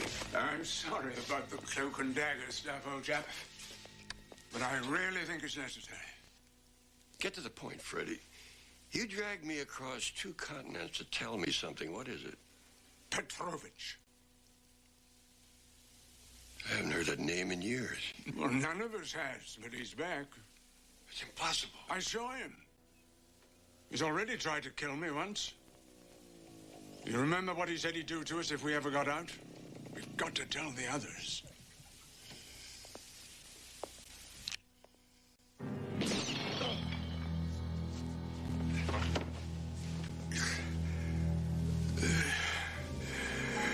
Go warn the others.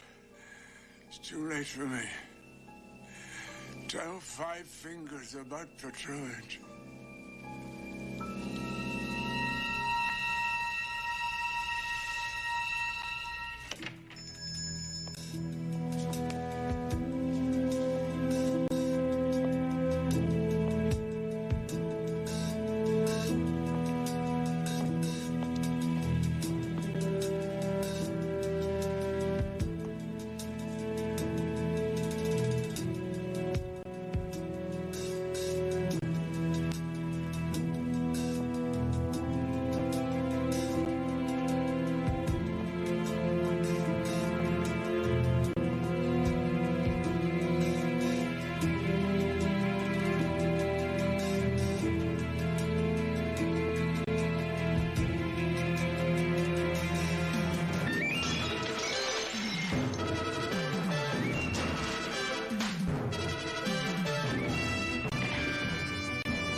I guess you could say Freddie and I never saw eye to eye.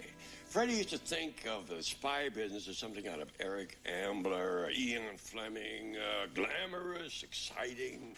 Yeah, as opposed to you. Who knew it was just being stuck in some third world country during a coup and enduring all-night vigils in the seediest places imaginable. Freddie and I used to spend a lot of time arguing our points of view. And yet you rushed right over to Salzburg the moment he called. Because we both held this common bond. The Five Fingers.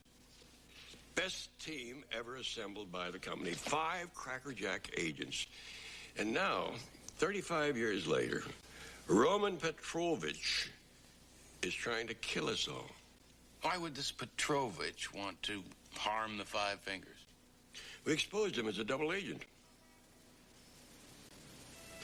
The Russians didn't take kindly to his cover being blown. They had gone to great lengths to establish it.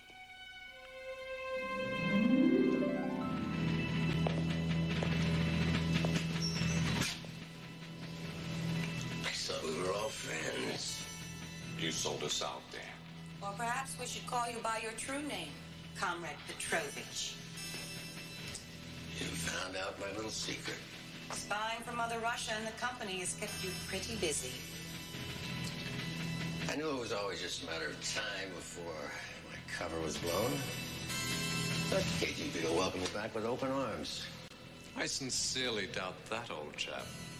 They won't appreciate that you've been using your double agent status for your own personal gain. What are you talking about? Smuggling out Russian national treasures and selling them here on the black market. They don't know it's me. They do now. You don't understand what they'll do to me. We know exactly what they'll do to you, old chap. Expect you'll be spending quite a bit of time in Siberia. They can't keep me in jail forever. Our men have escaped. And when I do, I'll come back. And that's a promise. I'll be back for all of you.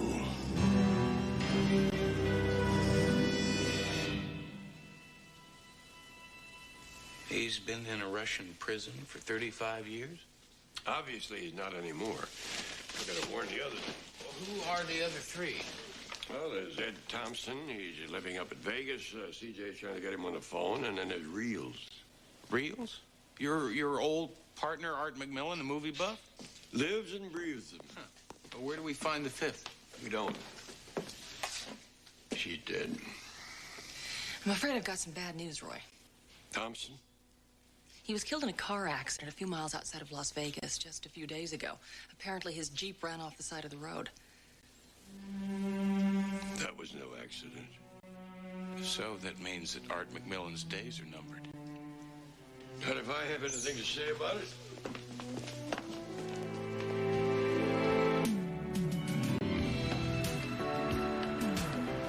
They're headed out of town. I know what to do when I find them. Art left the company for this? It's what's inside that counts. Hundreds of old movies. And Art inspects everyone before this company rents them out. A movie buff's paradise, if you ask me.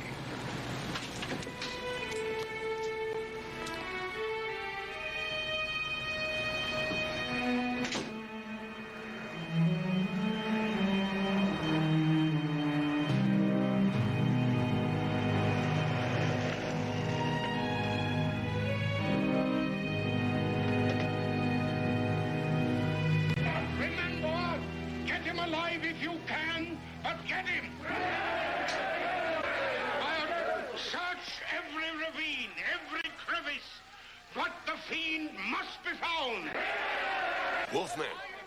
No, it's Dracula. I'm telling you, it's Wolfman. This is the part where they shoot him with the silver bullets. No, it's the part It's where he... Frankenstein, and you're talking through the best part. Reels.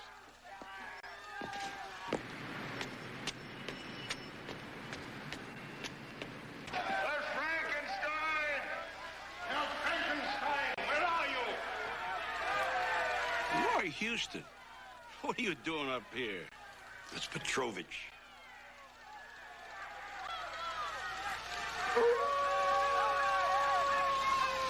Look, I'm just an old man who likes to watch old movies. I'm not a part of that world anymore. Sometimes that world doesn't want to leave us alone. Maybe it will until the movie's over.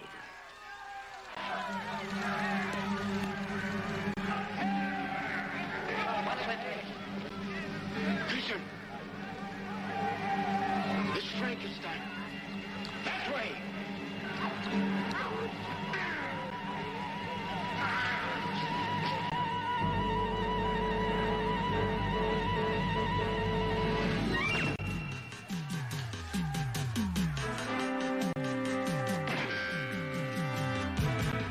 Looks like Petrovich means to finish the job here.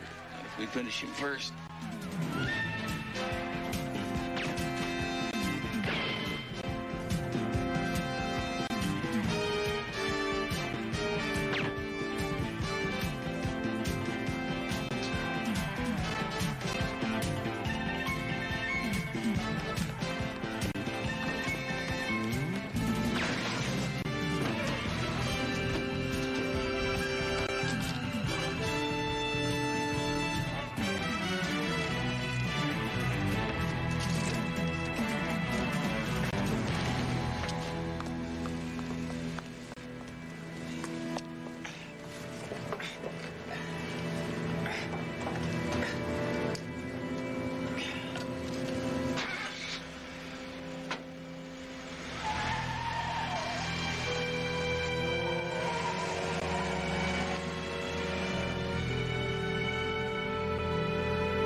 Only me.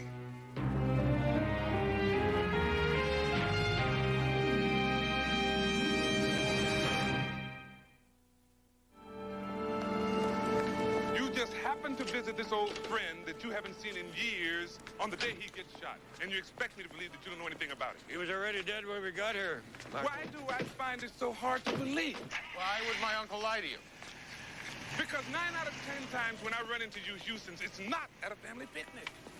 Don't get upset. It's bad for your ulcers. You two are the reason that I have them. Well, yelling is not going to get you those answers either, Hoyt. How about withholding evidence pertaining to a murder investigation? Will that help me to get those answers? Not if we don't have them, Lieutenant. Well, God help you if you do. Especially if somebody else ends up dead because of it.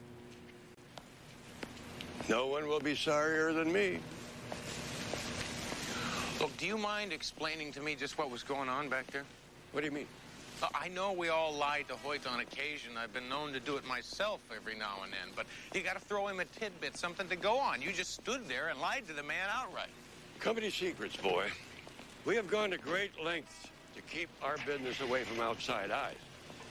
And besides, this is between me and Petrovich. Look, whoever shot McMillan pushed me down those stairs. I tell you, it was no 65-year-old Russian. So, Petrovich got himself an accomplice. Even somebody as crafty as Petrovich needs a little help with the dirty work once he reaches the golden years. I still think we ought to fill Hoyt in on this. We're dealing with things here that only a select few were supposed to know. He told me about it. You're different. You're family. Besides, I need somebody to do my dirty work.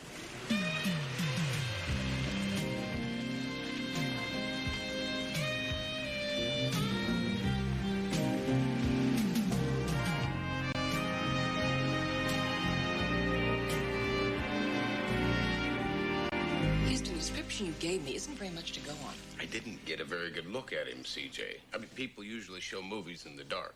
And of course, it's hard to orient yourself when you're falling head over heels down a flight of stairs. But that still doesn't do Uncle Roy much good. Houston, all I can do is keep trying.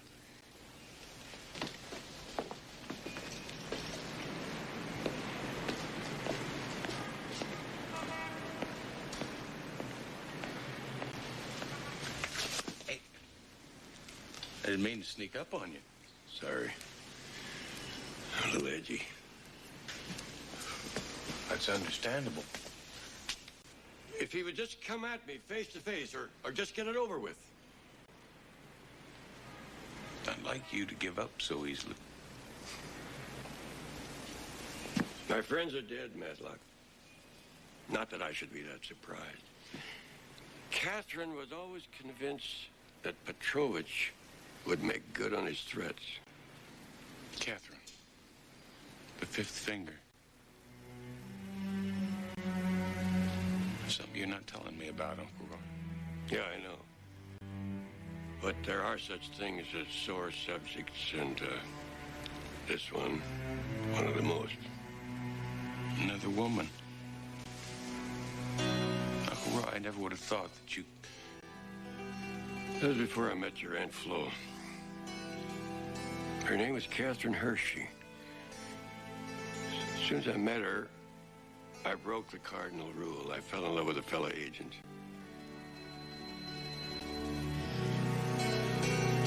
The company hated it. The short time we had together, among my fondest memories. Her death was something else. How did she die?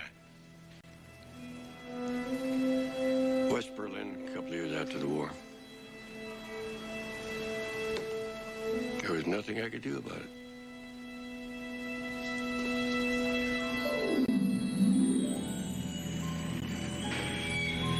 A meeting had been arranged with a British agent for a drop in an alley in Berlin. Catherine and I argued about who was going to make contact. We'd been arguing most of the night. She'd volunteered for a covert mission into East Berlin, which I considered too dangerous. She accused me of being overprotective. I guess I was. So the least I could do was to let her make a routine drop. Only it wasn't so routine.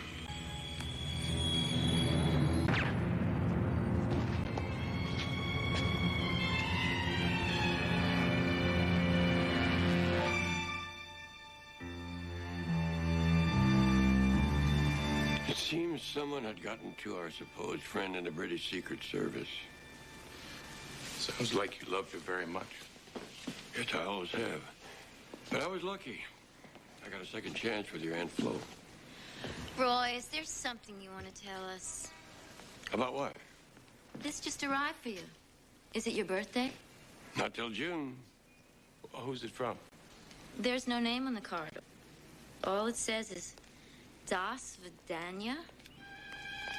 No!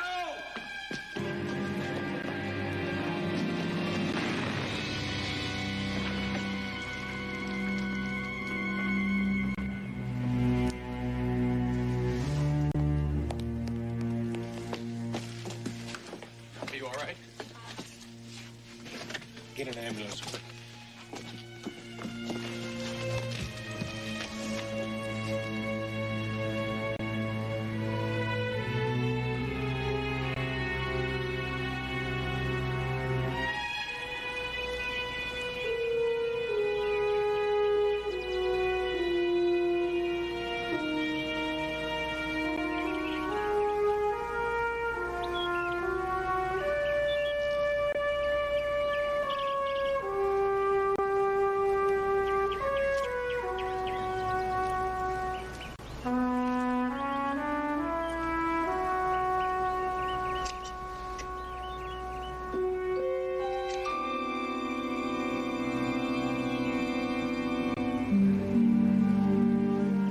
I'm sorry. Really sorry.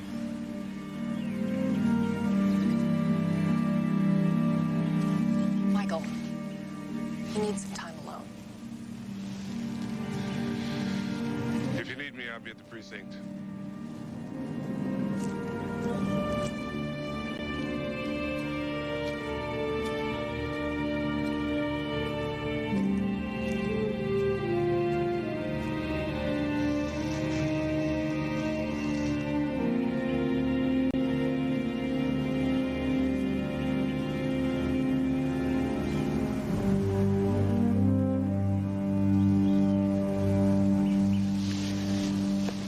What'd you think? If I didn't know better, I'd believe I was really dead. As long as Petrovich thinks you are. Well, as long as he believes I'm dead, then he won't suspect we're coming after him, right? Not every man gets to attend his own funeral.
I was hoping for a more peaceful and respectful ending to my funeral. He's probably on his way back to tell Petrovich that you've come back from the dead.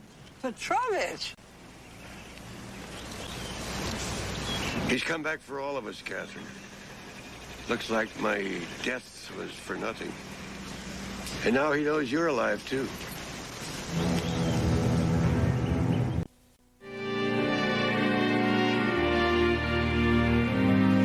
If you were alive all these years, how could you stay away? I had to. We were in love. I know. And it was affecting our work. We talked about leaving the company. Neither of us was willing to do that. Then when you wouldn't let me make that mission into East Germany, that was the final straw. It was dangerous. You refused to let me come with you. It didn't concern you. You always said that. I never understood. You made me choose.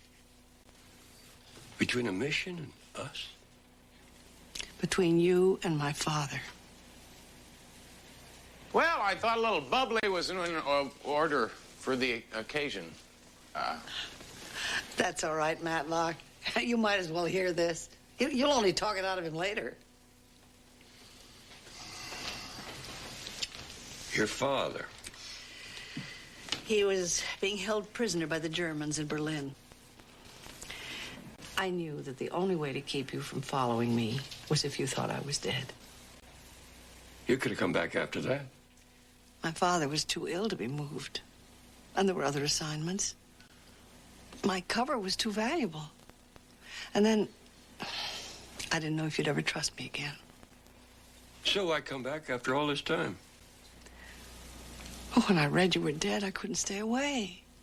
The years haven't changed my feelings, Roy. You know, your appearance at the funeral ruined our plot to catch Petrovich. Now he's got 2 targets. Not if we find him first. Well, tell me something. How does one go about locating a Russian spy? You asked the KGB.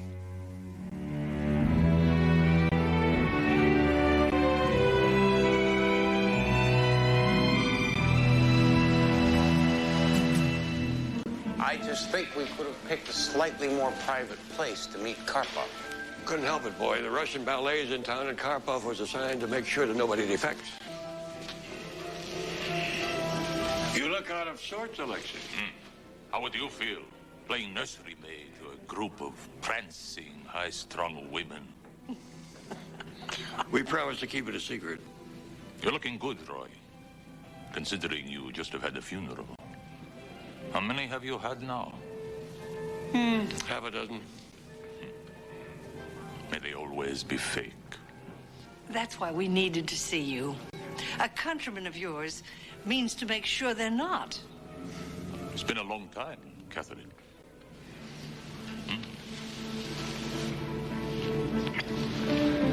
And you must be the nephew who Roy wanted me to get out of Southeast Asia. It's a pleasure. And your efforts are greatly appreciated. Now, who is this countryman of mine who is trying to kill you? Roman Petrovich. It's impossible. I wish it were. But it has to be. Because Petrovich died in Siberia 5 years ago. Well, then who is it that's trying to kill us?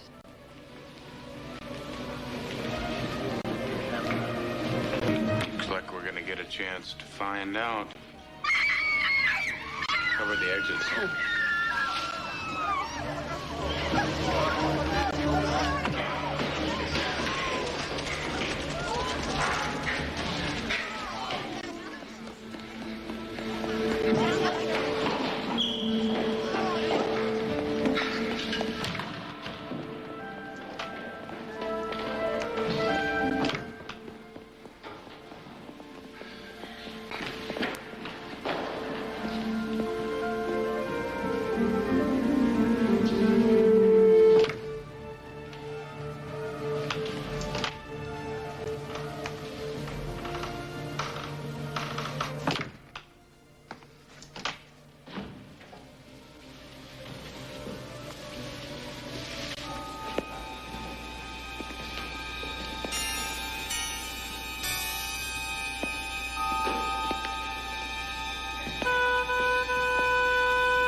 I figured it was time I did some of my own dirty work.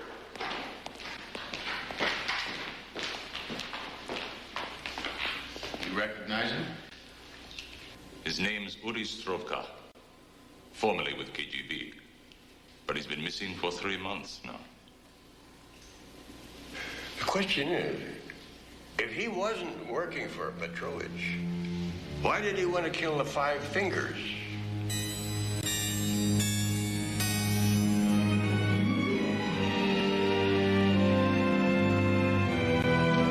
From the decibel level, your friend wasn't too pleased. None of us are. But Petrovich did. We're right back where we started. It isn't Petrovich who was out to get the 5 fingers. There's got to be somebody else out there who knows about it. But there isn't anybody. You're forgetting the chief. Wait a minute, the man who set up your accident in Berlin? I haven't seen him since then. I don't even know if he's still alive. He's living in a rest home outside of Santa Barbara. But he could have hired somebody like Yuri to do it for it. But why would the chief want to kill us? Why don't we ask him? Why don't we?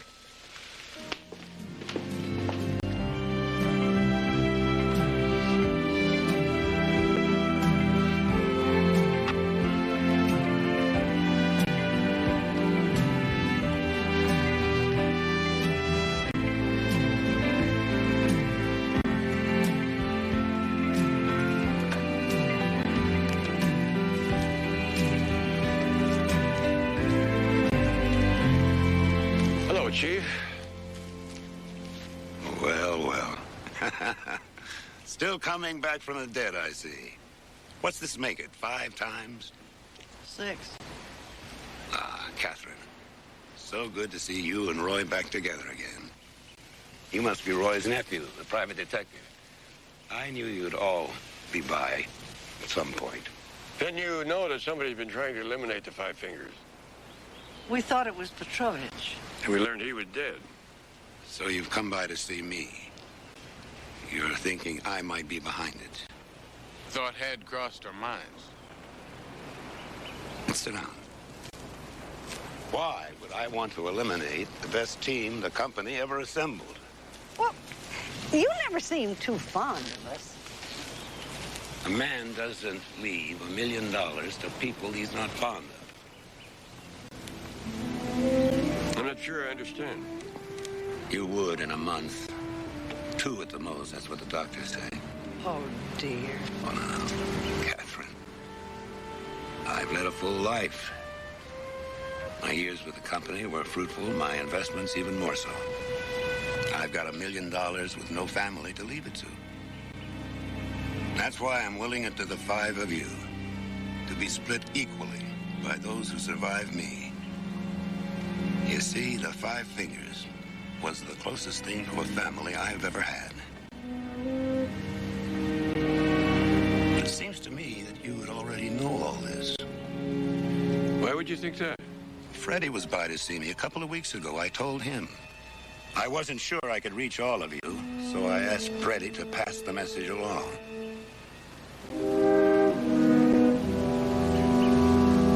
Didn't he? He passed the message, all right.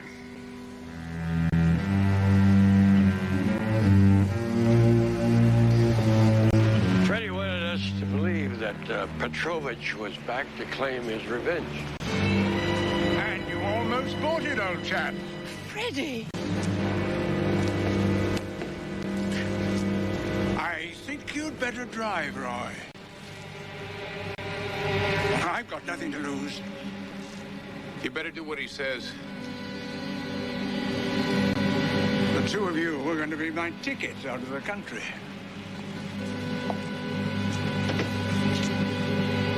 I'll be in touch.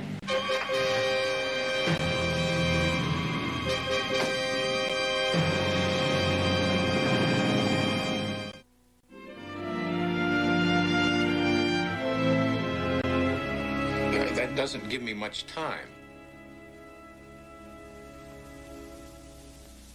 All right, I understand. Well? Freddie wants $1 million in cash, safe passage out of the country, a private plane, no cops, and he wants the company to guarantee it. They won't. Roy Houston and Catherine Hershey are 2 of the company's top agents. Former agents. Besides, the government refuses to pay ransoms. Well, Freddie is going to call back here at 3 o'clock. That gives us just 2 hours. What are we going to do? Whatever it takes to get my uncle and Catherine back. You really thought you were going to get away with this? I almost did. Until the 2 of you and your nephew botched things up. But you must admit I had you fooled for a while. What did you think of my death scene? Very convincing. But I don't understand why you didn't kill me there. Macmillan? Oh. You didn't know where he was, so I led you to him. All it took was planting the proper seeds. And faking your death and blaming Petrovich. And then you hired a disgruntled KGB thug to do your dirty work. Well, it furthered the illusion. And then you'd surface after a period of time, blame Petrovich for your brush with death, and collect the chief's entire inheritance after he died. As if 1/5 of it wasn't enough for you. Not for me. The rest of you went on to better things. Careers, families. All I knew was how to be an agent. $200,000 is nothing today, but $1 million would allow me to live the life I've never had, the life you've been living all these years. The company will never pay it. Oh, it's time to find out. Don't go away.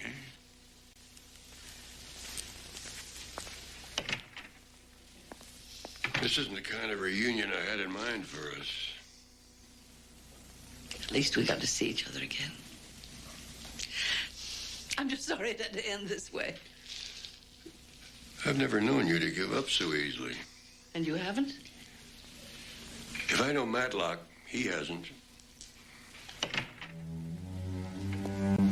It seems you chaps have underestimated your value. The company has agreed to everything.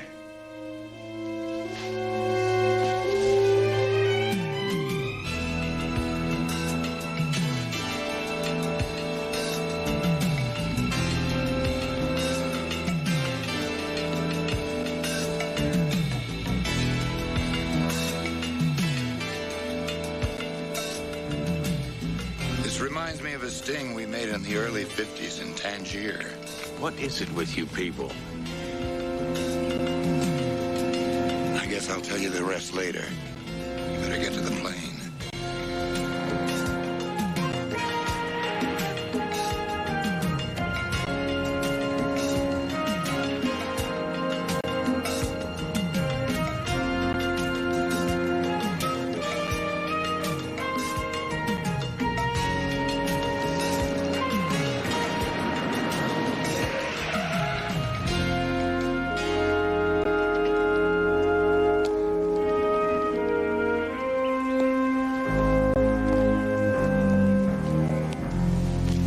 I presume you're going to say something like you never liked me.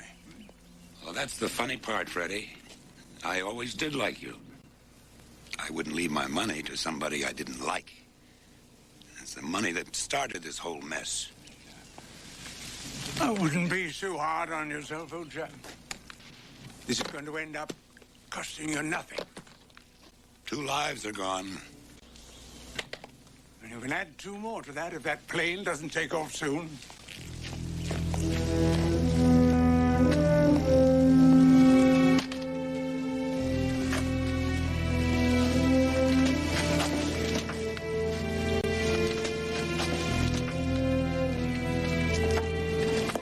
Let's go. Actually, we've had our fill of flying, thank you. And I like the company, I insist. You probably hope I forgot your little ploy at Tangier, where the pilot turned out to be one of our agents.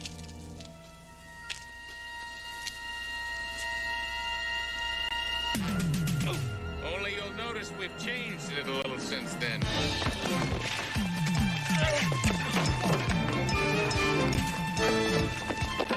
Are you all right? Okay.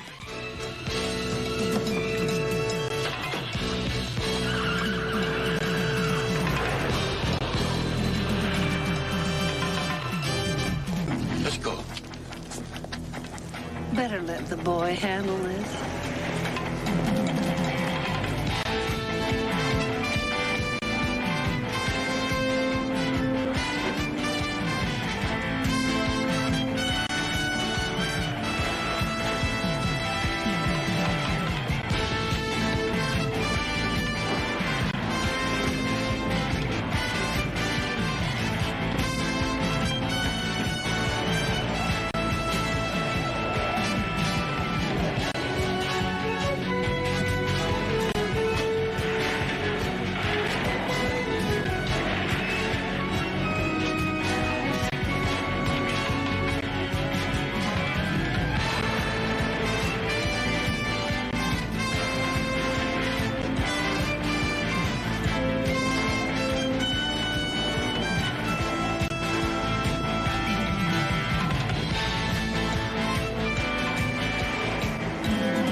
done that.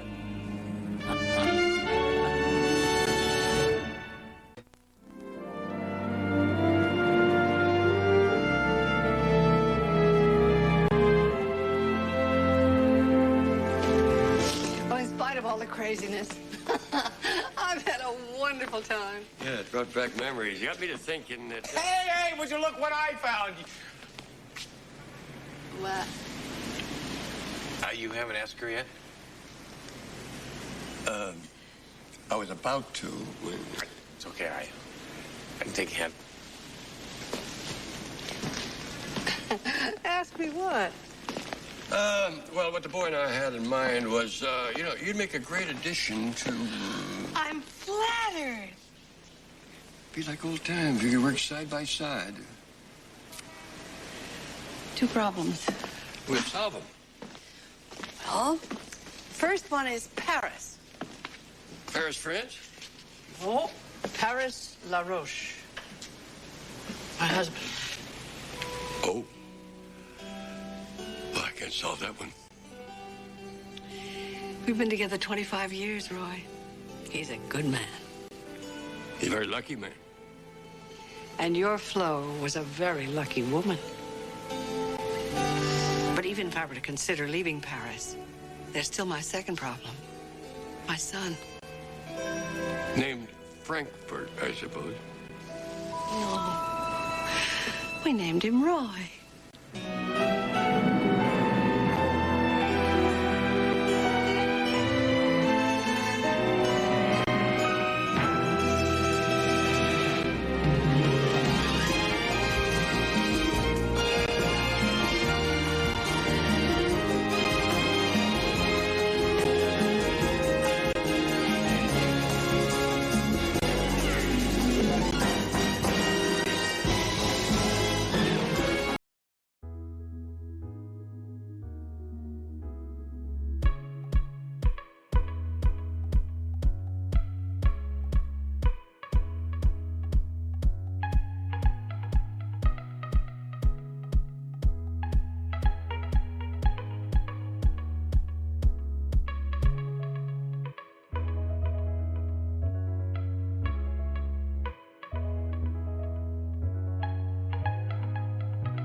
kill that undercover cop. Now, I didn't think we had any other choice. Right. You didn't think. You had no guarantee that the whole thing wouldn't blow right up in your face. Houston thought we could pull it off. Houston doesn't earn his living as an officer of the law. You have certain responsibilities to me and the badge you carry far beyond reckless grandstanding. Just take it easy on him, Hoyt. You don't tell me how to do my job. I ought to suspend you. I better go talk to him. You all right? I'm fine. Wait here, I'll drive you home. No, there's no need for that. I'll give you a lift. Thanks. You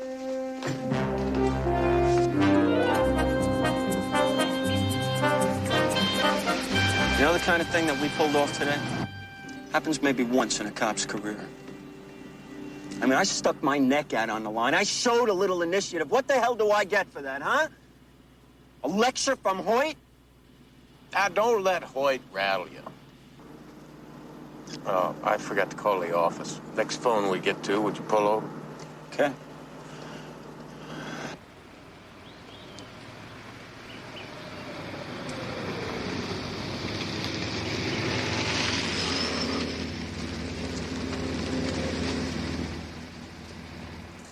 Looks closed. 4 in the afternoon. Stay here, I'll check it out. All right.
Put the gun down.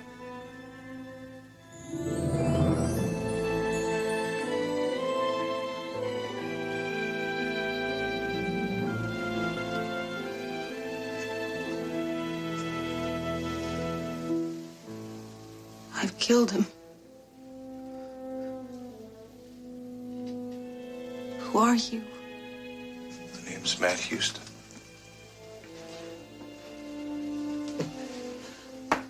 I'm Elizabeth Sheridan. Hand me the gun, Elizabeth.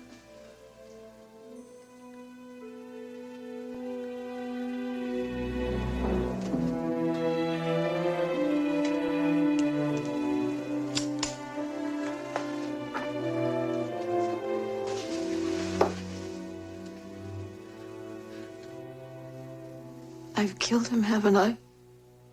Still a pulse.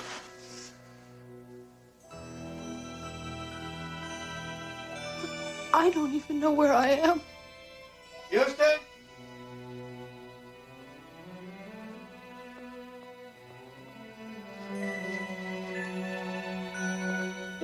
Houston, what? May have a homicide on our hands.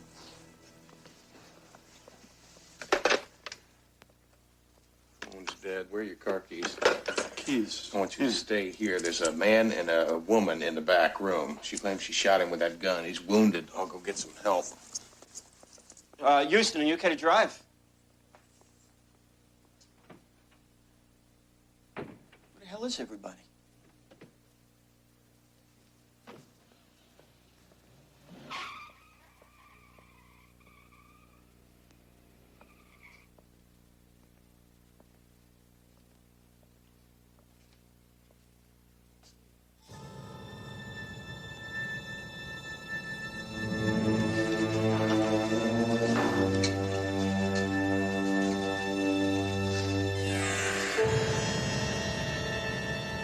Homicide.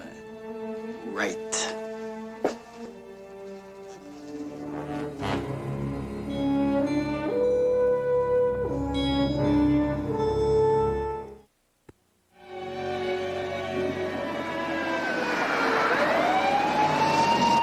left Marlowe with the woman, and I drove back to find you.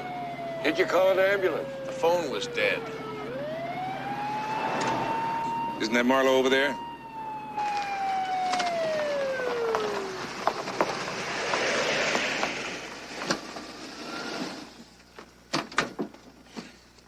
What are you doing? What am I doing? You're the one who had me stop off for a friendly beer. We're sitting at the table. We're just shooting a breeze. All of a sudden, you jump up. You take off in my car like a bat out of hell. You want to know what I'm doing?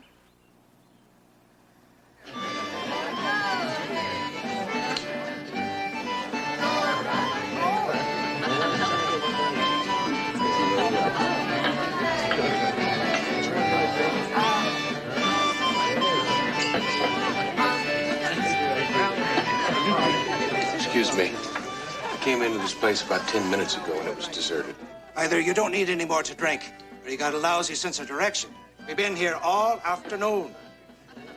I'm Lieutenant Michael Hart, Police Department.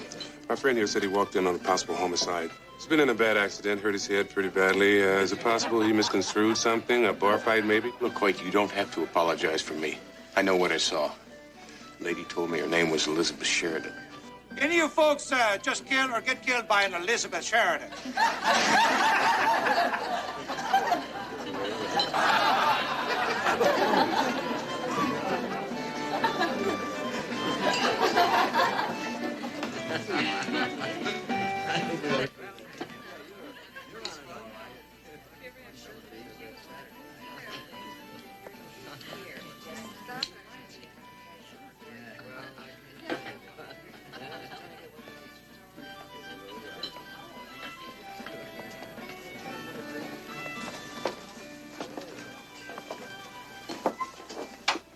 She was here. He was lying right there. She had a gun, a .38. I gave it to Marlowe. Gun? What gun? Look, Lieutenant, I was here in this room. I didn't see any gun. I didn't see any woman or any wounded victim. And I frankly don't know what in hell Houston is talking about. I can't believe this. Why don't you just tell him what's really going on? I did! Damn it, you're lying! Houston! Take it easy. Man's lying. I don't even know why. Houston. Must be the concussion.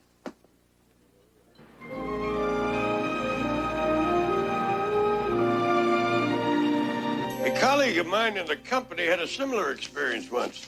He kept seeing things that weren't there. I know what I saw. She's very real. Got to the point where he was sending detailed memos to an imaginary Lithuanian spy named Farrell. Accused him of starting World War II. Thanks for the vote of confidence, Uncle Roy. This may be all in Houston's mind, but I just found the name Elizabeth Sheridan listed in the white pages of the phone directory.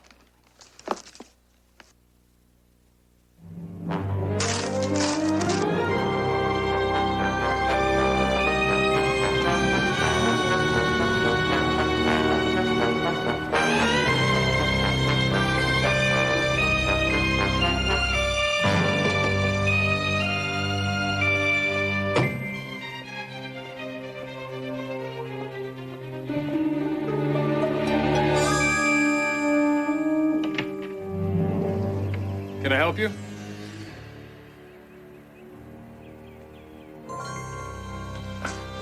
Morning.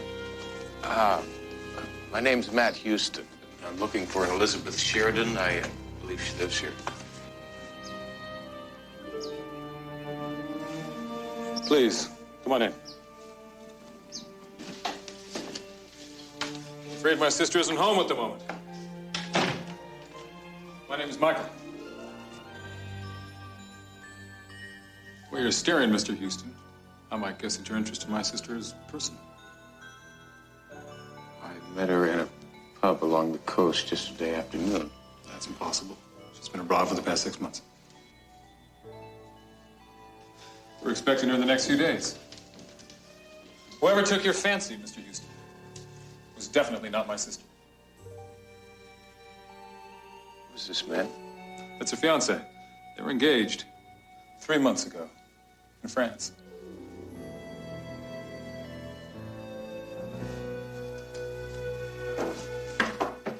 Sorry to have bothered you. Oh, well, at all. An honest, somewhat remarkable error.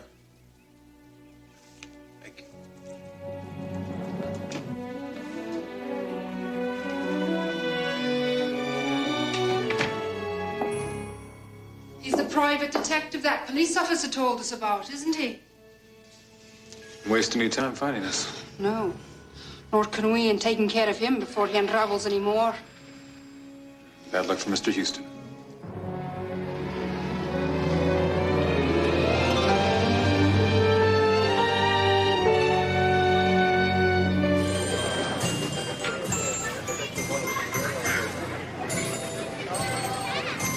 Well, are you avoiding me, or is it always this hard for dispatch to locate you? I've been busy. I want to know what you saw in that pub yesterday. I already told you. Look, I found the woman that I saw in the pub, her family and her house. I want to know what the hell is going on. I don't know. Look, Houston, when I walked into the back room of that pub, I didn't see anybody. No wounded man, no woman. Suppose you didn't see the .38 caliber revolver I handed to you. Okay, I did see the gun. Oh, look, don't press me on this, all right? I got a wife and 2 kids to support. And those people offered me so much money.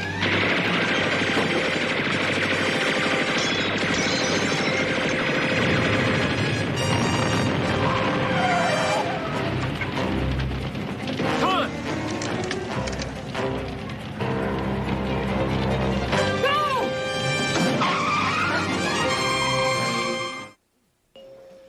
Will Mrs. John Marlowe please report to the 4th floor? Adele, I want to see my husband. they did everything they could. I have to see him. No, you can't see him just yet. He's dead. Oh, my God, he's dead, isn't He's he? not dead. He's still in surgery. 2 hours ago, I was just worried about the money, and now...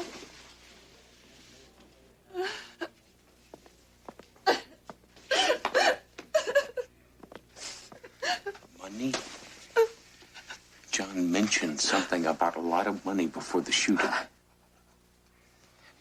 Adele, listen to me. He's lying in the emergency room because of something that happened in that pub. Now, please tell me what's going on. After you left the pub, John went back into that room. He didn't find a woman or a body. He didn't see anything at all.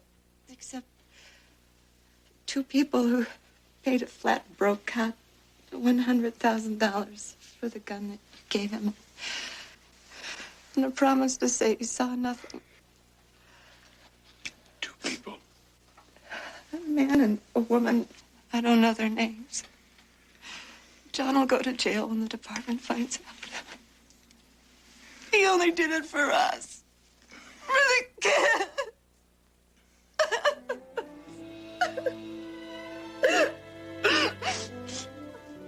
I'm not handling this very well, am I?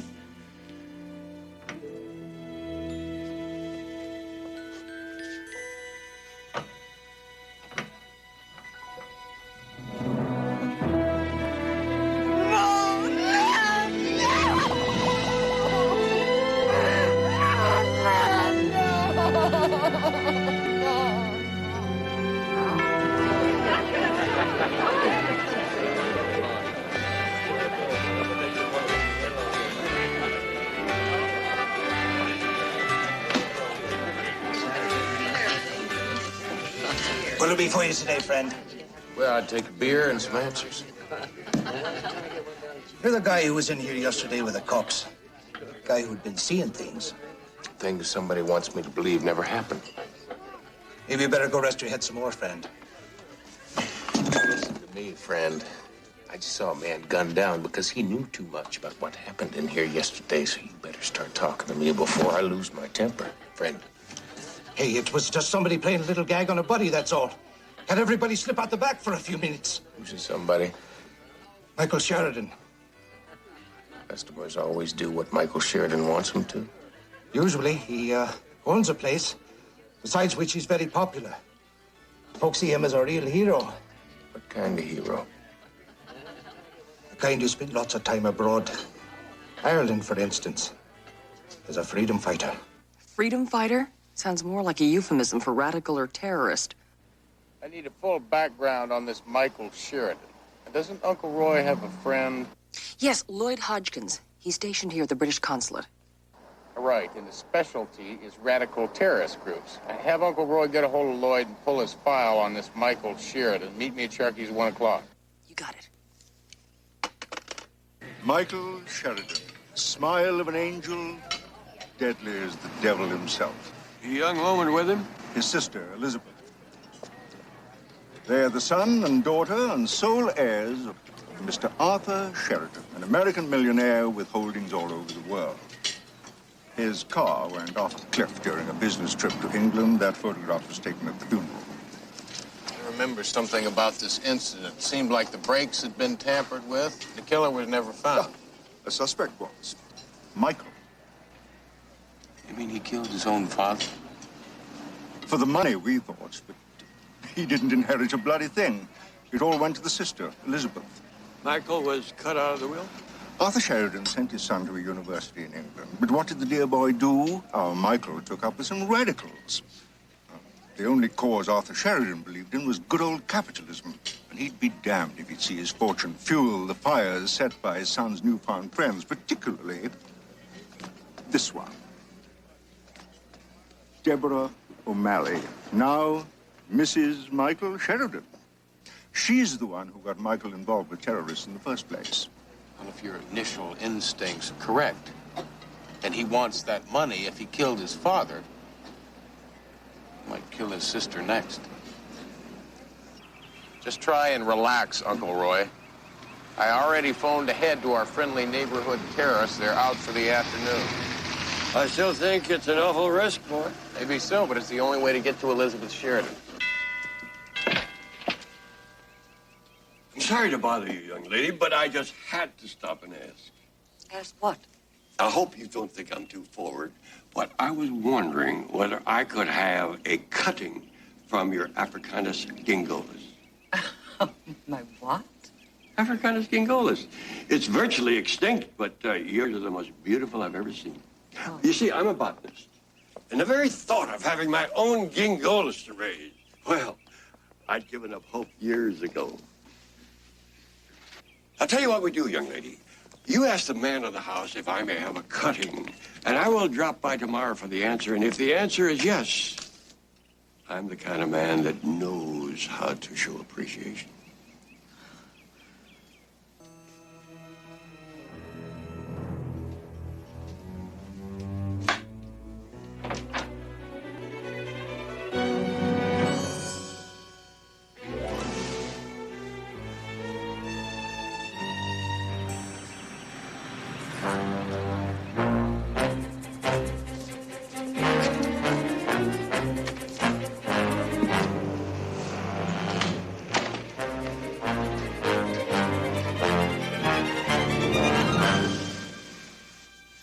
I remember you. Or was I dreaming that? It's not a dream. I'm gonna get you out of here. That's romantic. No. You don't understand. I murdered someone.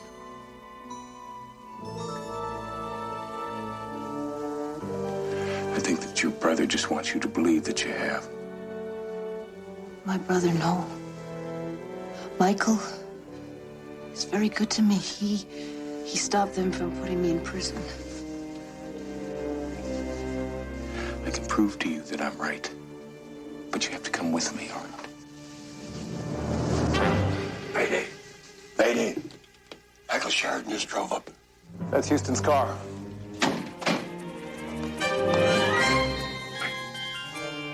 I remember seeing a ledge in a trellis.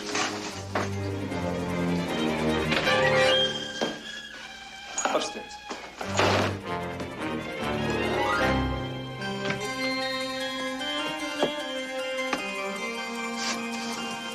Hurry up. First, I better go take care of our hosts. Just take it one step at a time and don't look down. I wish there was a quicker way down. I wish we hadn't said that.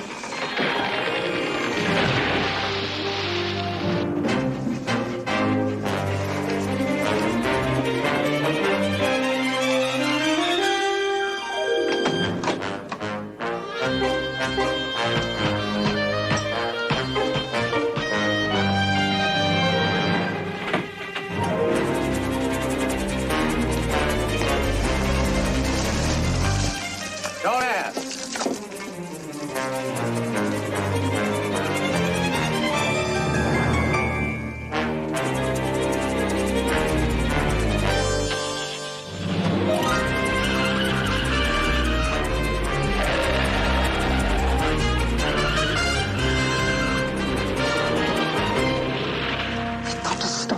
All in good time.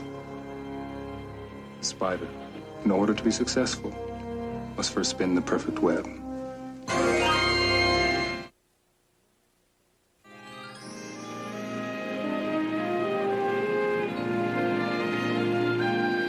The lab confirmed that they've been injecting you with morphine.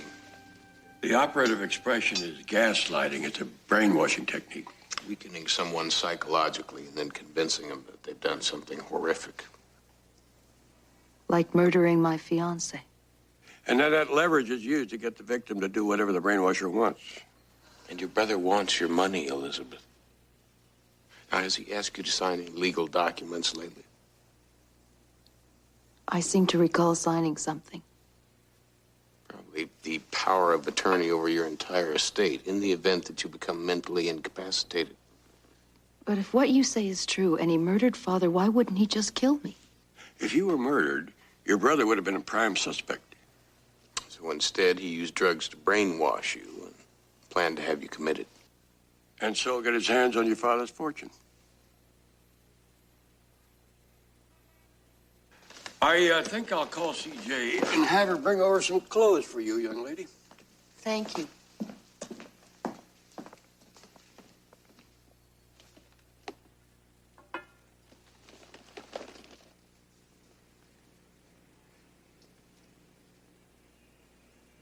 It's a nice view.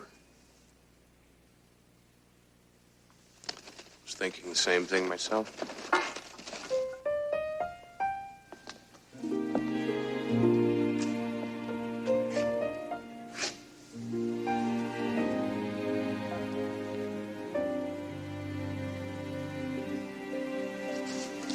I always have this dream.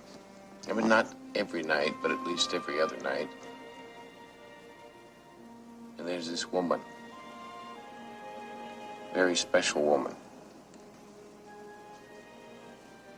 When I wake up, I try and remember her face. But I can't.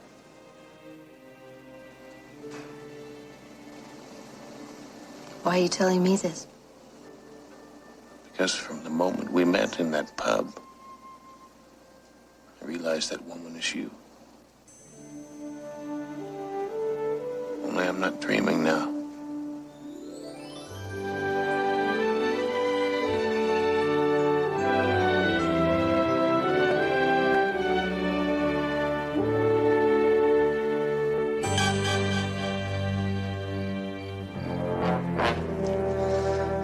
Why don't we just get out of this bloody country while we can? There's just one problem. My sister still has the Sheridan fortune. But she's with Houston. Don't worry. I've got an idea.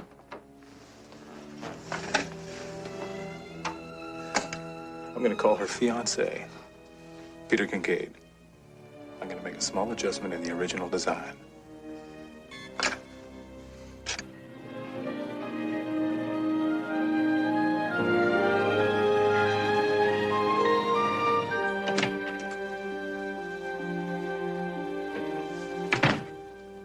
Get you settled in here and then I'll bunk downstairs on the couch.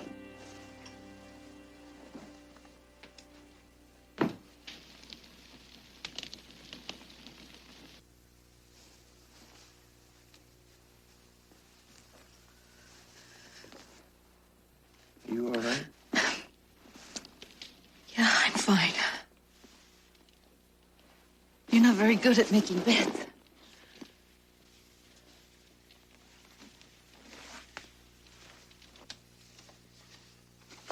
There's a lot of things I'm not very good at. Such as? Telling a woman how I feel about her. That's a surprise. What did you say in your dream? We never spoke.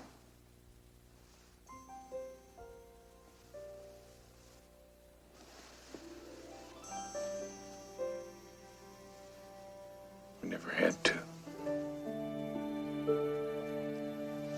I've never felt like this before. If it's any help, neither have I.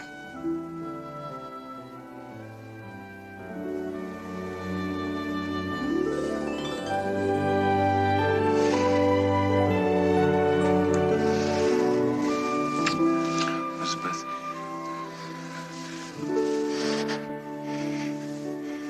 Maybe after all you've been through, we should just take it slow.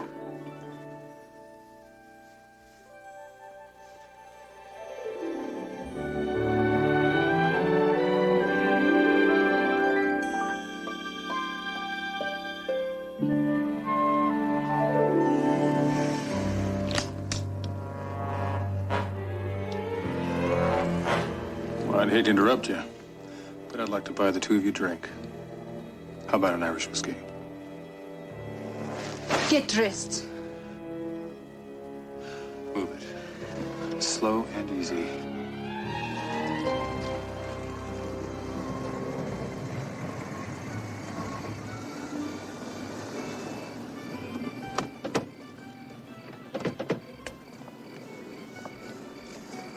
Deborah, take Houston.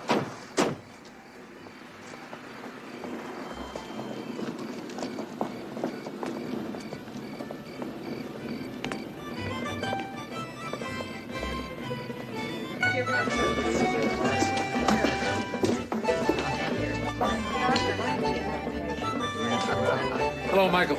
Peter, good to see you. Hello, Elizabeth.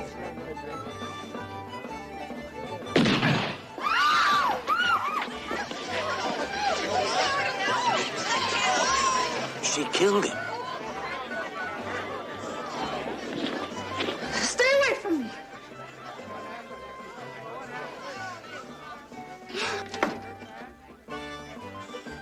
She's killed him. Don't let him get away.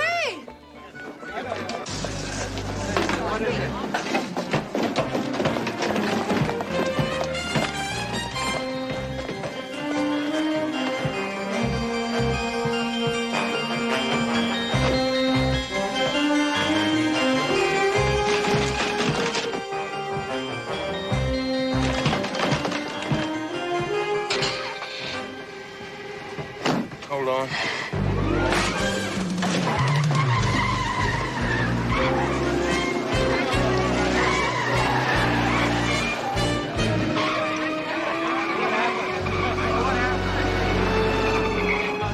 Call the cops.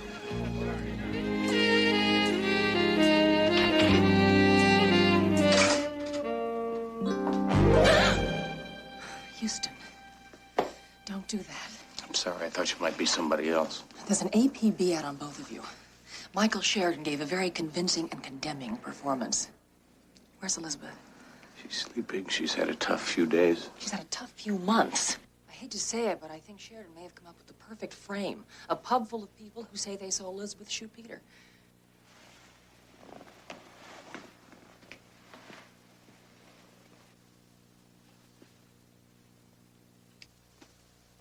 He killed my father, and now he might as well have killed me. It's not over yet, Elizabeth.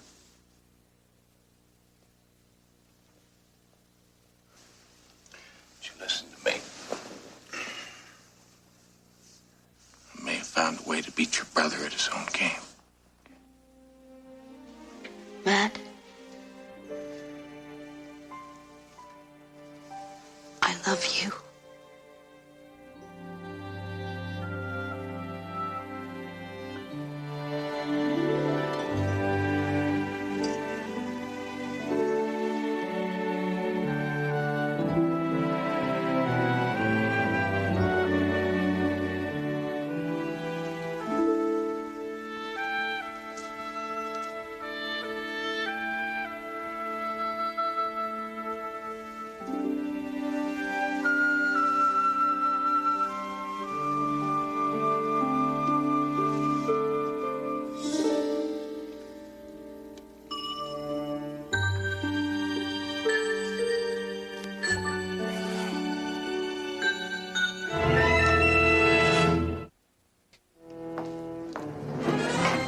country?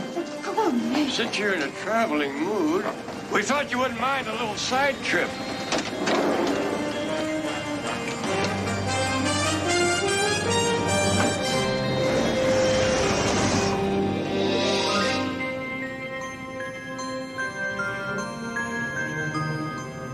Deborah, the British government has enough evidence on your terrorist activities to put you away for the rest of your life.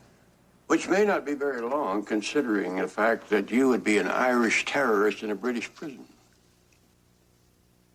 We know that Michael hired a man to rig the brakes on his father's car. You're going to give us the name of the man, where we can locate him. His testimony will give us the evidence we need to prove that your husband arranged his own father's death. I have no part of it. Besides, the law protects wives from testifying against their husbands. Which is precisely why you're going to give us the name of the man who rigged the brakes. Never. What kind of person do you think I am? The kind of person who will do whatever it takes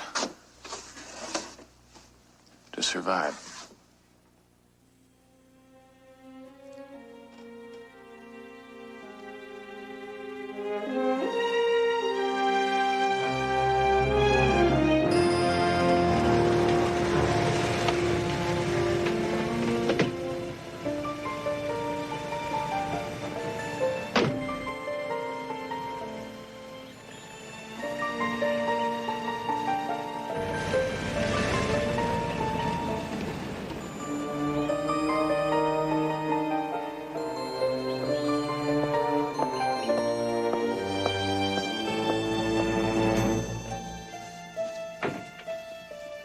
Mr. Sheridan, sir? There was a telephone call. Hello, Mrs. H. I take it my brother's out? No, ma'am. I mean, yes, ma'am. He's out for just a bit. Well, we'll wait upstairs for him then.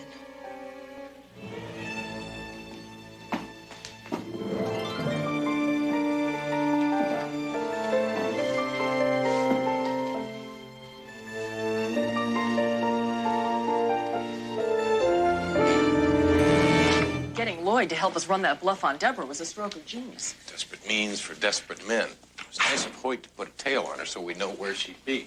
Glad she fell for it.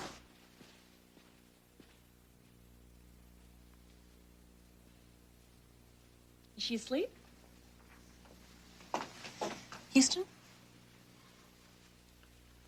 She's gone. She's taken your gun with her. She probably figures it's the only way to stop her brother. I'll call Hoyt.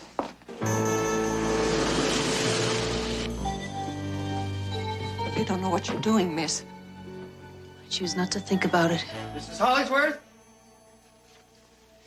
Into the closet, please.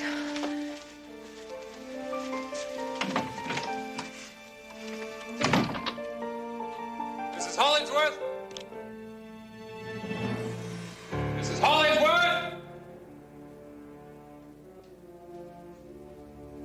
Deborah?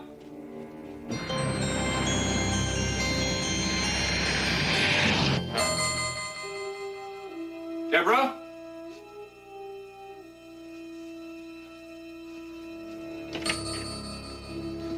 Deborah?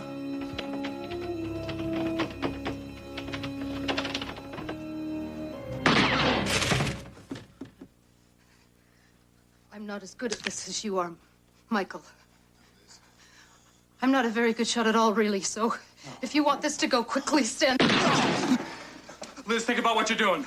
I think the time for talking is long past. I think if we start talking, somehow you'll get me to feel guilty for this. To feel sorry for you. Liz, I'm unarmed! You can't shoot at an unarmed man. You killed Father. You murdered him and never felt the slightest bit of regret. No! Elizabeth, please don't do it. Listen to Liz. Deborah talked to us. She gave us enough information that we can convict him of arranging your father's murder. If you kill him, you're going to sacrifice everything. Don't do it.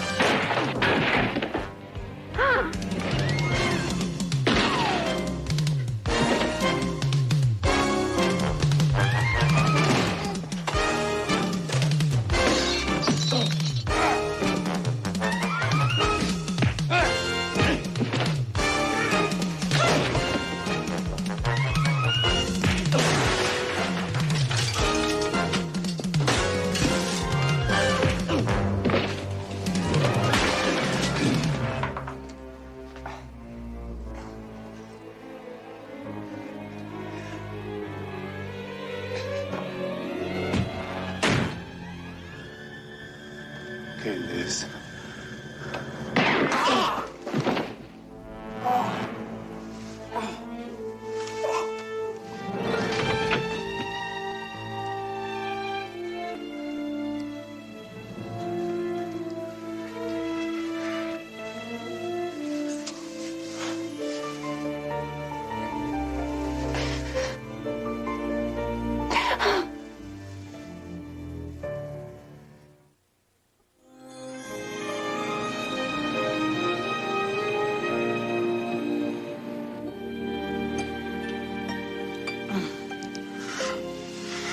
Is this what you've been waiting all night to give me?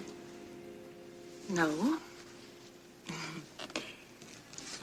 My father gave me this ring when I was a little girl. It's a family heirloom, antique gold.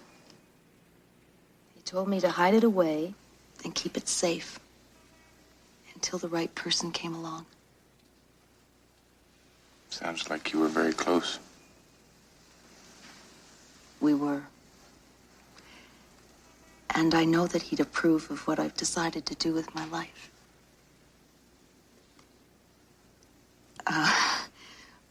What I've decided to do is to marry you. Oh. Well, were you going to ask me first? There's nothing in the world that would make me happier.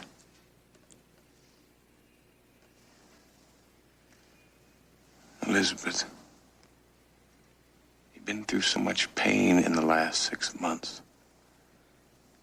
I don't know if what you're feeling is real or just rebound. Neither do you. So what are you saying? I think you ought to go away for a little while. Find out if this is what you really want. And if it's you? I'm not going anywhere.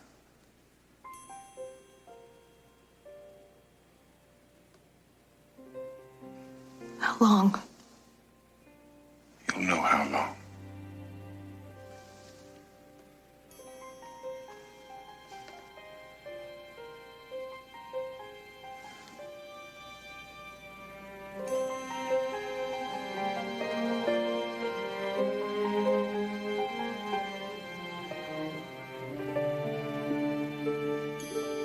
I love you.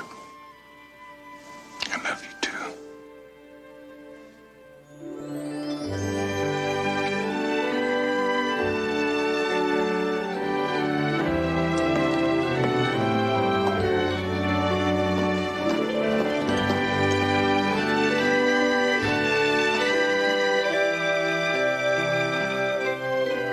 See you in my dreams.